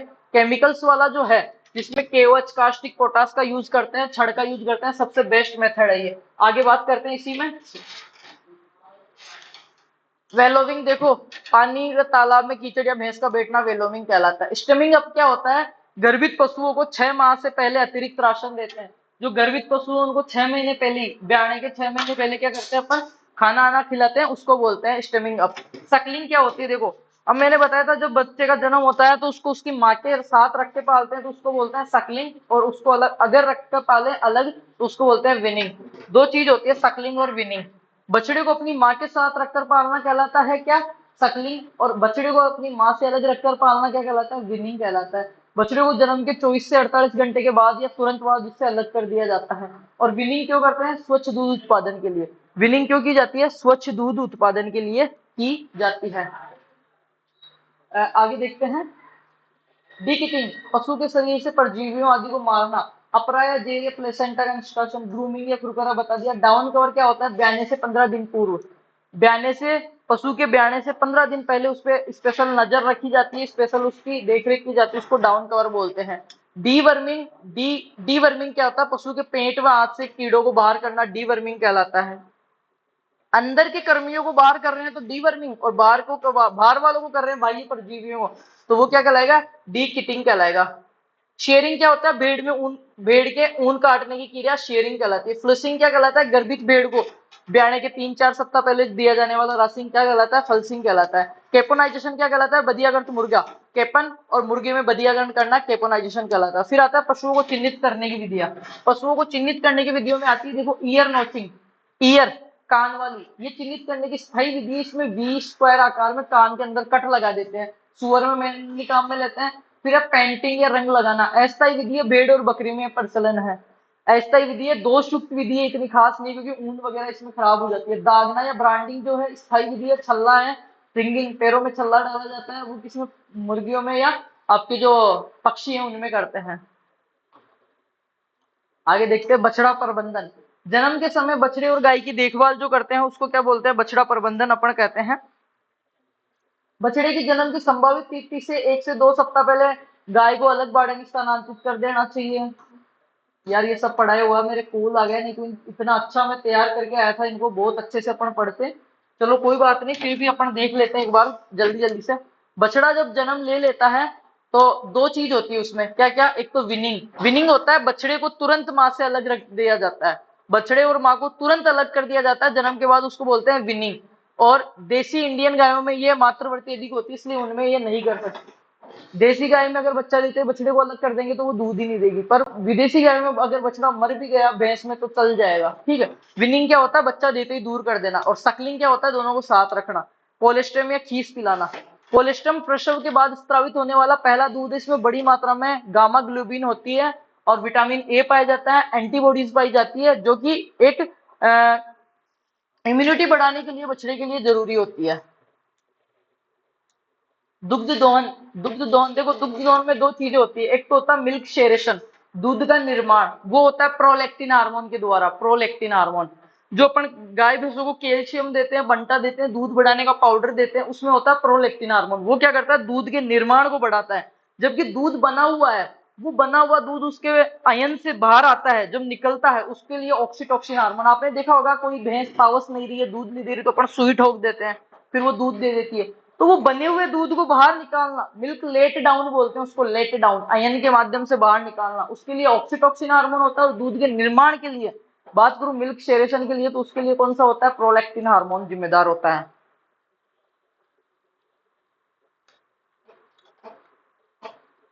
प्रोलैक्टिन हार्मोन जिम्मेदार होता है। अब दुग्ध दोहन की विधियां देखो, ये बहुत अच्छे से पढ़ा है मेरी चुटकी विधि। इस विधि में दुग्ध दोहन में अधिक समय लगता है, छोटे पशु जो आपके है ना भेड़ और बकरी, उनमें ऐसे चुटकी विधि, पूर्ण हस्त, फुल हैंड विधि, ऐसे फुल हैंड विधि, ये सबसे बेस्ट विधि है, सर्वोत्तम विधि है। अंगूठा विधि इसको बोलते हैं, नकलिंग, ऐसे अंगूठा विधि। इसमें क्या होता है, गांठ पड़ने का भय रहता है थनों में। मशीनों द्वारा भी कॉमर्शियल स्तर पर अच्छी है, पर इसमें दिक्कत हो जाती है, क्या, अगर टाइम पे मशीन को बंद नहीं करे ना तो खून आ जाता है, ब्लड निकलने लग जाता है, ठीक है। आगे बात करते हैं खीस की। खीस क्या होती है, कोलेस्ट्रम। ये तुरंत ब्याई हुई मादा पशु से लगभग 3 दिन तक, 72 घंटे तक प्राप्त होता है। ये स्त्राव भौतिक व रासायनिक गुणों से भिन्न होता है, ठीक है। आगे देखते हैं, खीस दूध की अपेक्षा गाढ़ा, हल्का व पीले रंग का होता है, केरोटीन की अधिकता के कारण। विटामिन ए अधिक पाए जाते हैं, खनिज लवण पाए जाते हैं, लैक्टोएल्ब्यूमिन तथा लैक्टोग्लूबिन प्रोटीन पाई जाती है। खीस में 16%, गाय के खीस में 16% प्रोटीन, गाय के खीस में 16% तथा भैंस के खीस में 21% प्रोटीन पाई जाती है।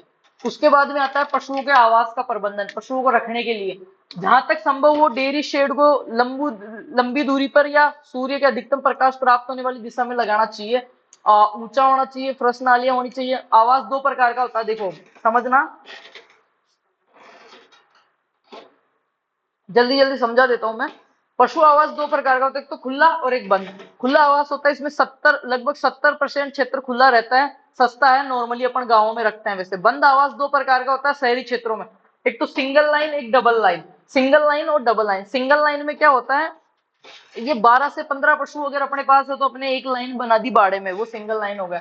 डबल लाइन क्या है, अगर अपने पास 20 से ज्यादा पशु, 50 पशु हो तो 25 इधर 25 इधर, उसको डबल लाइन बोलते हैं। डबल लाइन जो है वो दो प्रकार का होता है, कैसे, पूंछ से पूंछ, टेल टू टेल और हेड टू हेड, दो प्रकार का होता है। जैसे ये दो लाइनें बना दी, ये पशु है, एक तो ये होता है पूंछ से पूंछ विधि, इस पशु की ठाण इधर बना दी नांद, ये इधर पशु चारा खा रहा है, ये उसकी पूंछ है, ये चारा खा रहा है, ये उसकी पूंछ है। इन वालों की ठाण इधर बना दी, ये चारा खा रहा है, ये उसकी पूंछ है। तो ये तो हो गई टेल टू टेल विधि। एक होती है हेड टू हेड विधि। हेड टू हेड विधि में क्या होता है, ये बीच में तो हो गई आपकी नांद या चारा, एक तो इधर पशुओं को बांध दिया, एक इधर पशुओं को बांध दिया, इस पशु का मुंह भी इधर है, इस पशु का मुंह भी इधर है, इसका मुंह भी इधर है, इसका मुंह भी इधर है, इसका मुंह भी इधर है। तो ये हो गई मुंह से मुंह विधि, और ये हो गई पूंछ से पूंछ विधि। आगे देखते हैं, ये बहुत अच्छे से समझाई हुई है, दोनों में उत्तम है। जानवरों को बाहर से तेजी हवा मिल जाती है, पूंछ से पूंछ। अगर पिछवाड़ा उनका पूंछ से पूंछ इस साइड रहेगी तो उनके मुंह अलग अलग रहेंगे, तो रोग नहीं फैलेंगे, लड़ाई नहीं करेंगे, अच्छी ताजा हवा मिल जाएगी, सारी चीजें। फिर आता है संतुलित पशु आहार।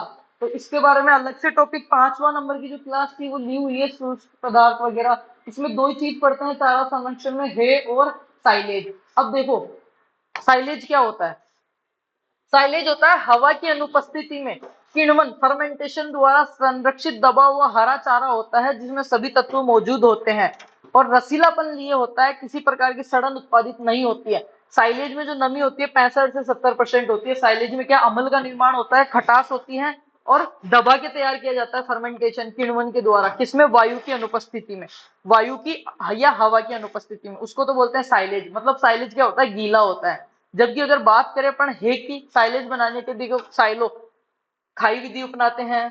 और हे किसको कहते हैं? हे कैसे को कहते हैं अपन? सूखी घास को या सूखे चारा को। अब उसमें देखो हे में नमी 15% से कम ही होती है।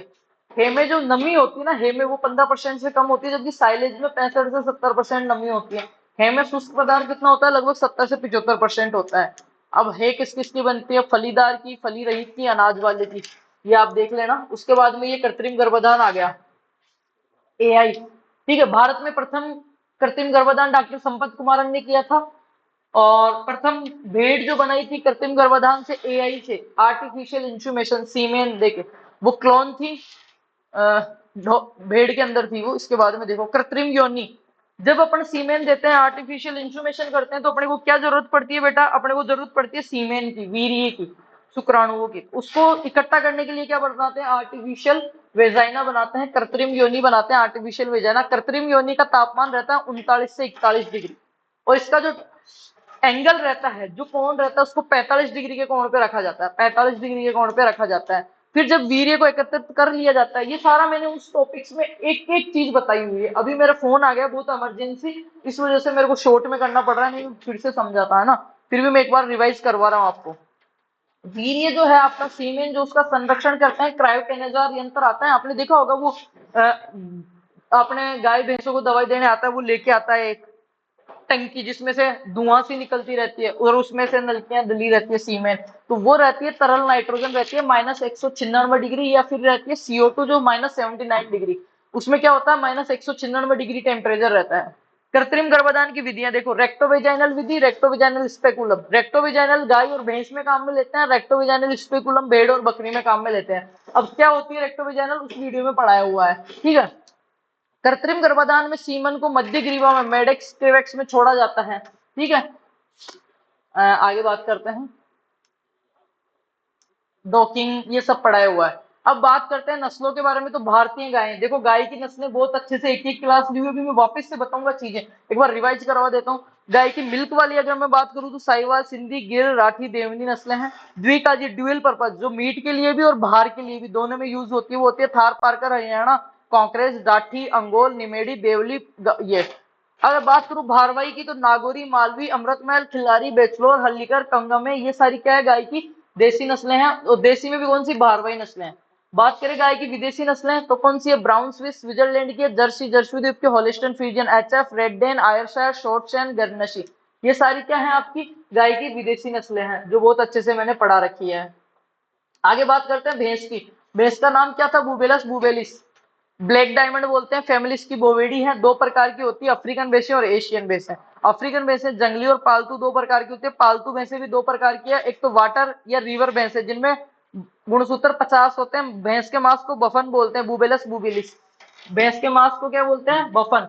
दूसरी होती है दलदली, बुबेलस कॉम्बेनिस, जिनमें गुणसूत्र होते हैं 48। आगे बात करते हैं, ये भैंस की नस्लें हैं जो मैंने पढ़ाई। बकरी के बारे में बात करें, तो बकरी का देखो यहाँ पे, बकरी का नाम जो होता है कैप्रा हिरकस होता है, गुणसूत्र 60 है। नवजात बच्चे को किड बोलते हैं। प्रौढ़ जो मादा उसको डोई बोलते हैं। मैथुन क्रिया सर्विंग कहलाती है। मास सेवन कहलाता है। गर्भकाल अवधि बकरी की 150 से 152 दिन है। मध्य चक्कर जो आता है 18 से 21 दिन में आता है। बच्चा देने की क्रिया किडिंग कहलाती है। बकरी को पालने का प्रयोजन, मेन पर्पज मांस होता है। गरीब की गाय कहा था इसको। चलता फिरता फ्रीज इसको बोलते हैं। ये देखो चलता फिरता फ्रीज बोलते हैं। ये बकरी की नस्लें हैं। बकरी की भारतीय नस्लें कौन कौन सी है? जो दूध और मांस के लिए पाली जाती है, जमुनापारी, बारबरी, बीटल, जकराना, सिरोही। मांस के लिए ब्लैक ग्राम और मारवाड़ी, पश्मीना, चेगू और तगन्ना। दूध के लिए विदेशी में देखो सानेन, स्विट्जरलैंड की है, मिल्क क्वीन, ठीक है, मोहरे, ये है। इसके बाद में अपन बात करते हैं, ये बदावरी, सूरती, ये भैंस की नस्लें हैं, बीटल। आगे चलते हैं, बकरी। भेड़, भेड़ का यहाँ पे देखो, भेड़ का जो नाम है ओविसेरिस है। भेड़ का फैमिली बोविडी है। गुणसूत्र 54 है। अविकानगर, मालपुरा, टोंक, कश्मीरी, समूह फ्लोक। विश्व की सबसे बड़ी ऊन मंडी बीकानेर में है। ऊन विकास बोर्ड जो जोधपुर में है। भेड़ प्रजनन केंद्र फतेहपुर सीकर में है। भेड़ में जो मध्यकाल होता है 16.5 दिन का रहता है। भेड़ में तापमान जो रहता है 39 डिग्री रहता है। ये भेड़ की नस्लें हो गई। ये मुर्गी के बारे में आ गई।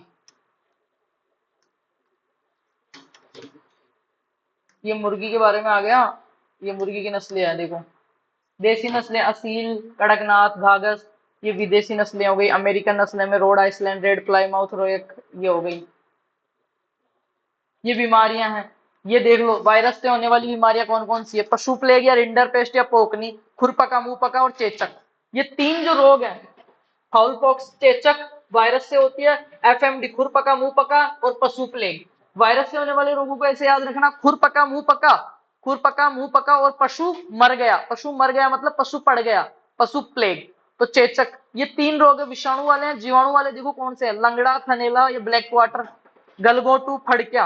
ये सारे क्या हैं आपके जीवाणु जनित होने वाले रोग हैं। उसके बाद में देखते हैं पोषक तत्वों की कमी से होने वाला, कैल्शियम की कमी से होने वाला मिल्क फीवर। कैटासिस किससे होता है, अल्प आहार से। पाइका किससे होता है, खनिजों की कमी से। फोस्फोरस की कमी से ओस्टियोसिस हो जाता है। आगे देखो परजीवियों से होने वाले, चिचड़ी जवड़ या खूनी पेचिश, सर्रा, सर्रा ट्रिप्नोसोना इवेंसाई नामक प्रोटोजोआ से होता है। आहार जनित आफरा, आफरा क्या हो जाता है, अधिक विषाक्तता, गैस बढ़ जाती है अत्यधिक गीला या हरा चारा खिलाने से। जन्मजात रोगों में ये रोग आते हैं। फिर महत्वपूर्ण संस्थान है देखो, dairy, NDRI Karnal Haryana, national dairy research institute Karnal Haryana 1955, NDDB national dairy development board Anand Gujarat 1965, IVRI Izzatnagar, Indian veterinary research भारतीय पशु चिकित्सा Izzatnagar UP, CRI central avian पक्षी अनुसंधान संस्थान इज्जतनगर, आईडीसी इंडियन डेयरी निगम 1970 Gujarat, NBPGR national bureau of animal genetic resources राष्ट्रीय पशु आनुवंशिकी संसाधन ब्यूरो कहाँ पे, करनाल हरियाणा में। सीबीआरआई सेंट्रल बफेलो रिसर्च भैंस अनुसंधान हिसार में है। भेड़ एवं बकरी अविकानगर में है। बकरी अनुसंधान मखदूम में है। और ऊंट अनुसंधान जोड़बीड़ बीकानेर में है। गो पशु का मेरठ में है। खुरपका मुंहपका का आपका नैनीताल में है।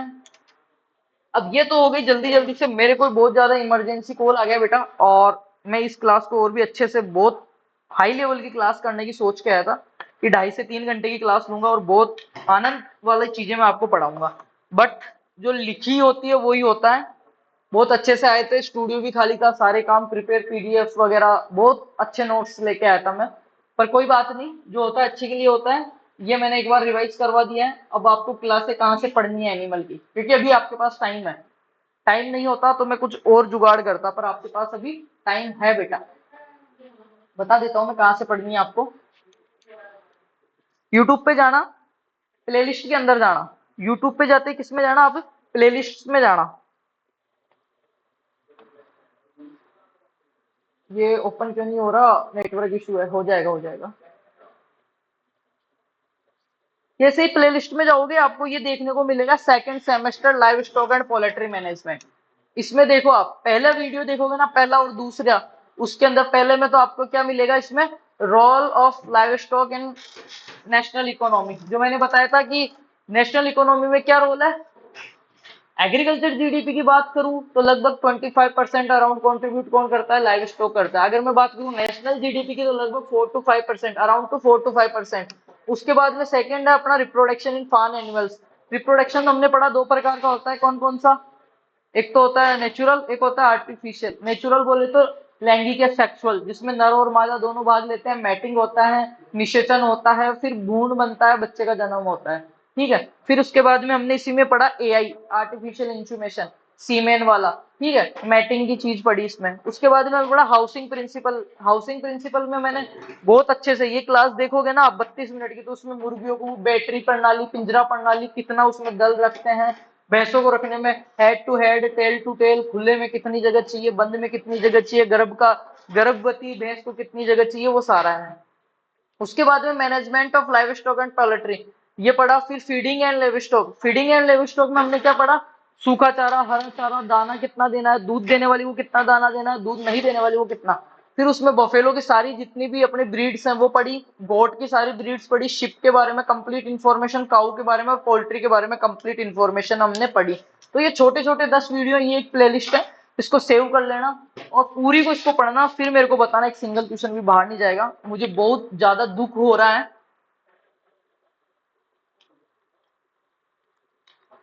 कि मैं जिस उद्देश्य से, जिस पर्पज से जो मन बना के आया था, वो मन मेरा पूरा नहीं हुआ है।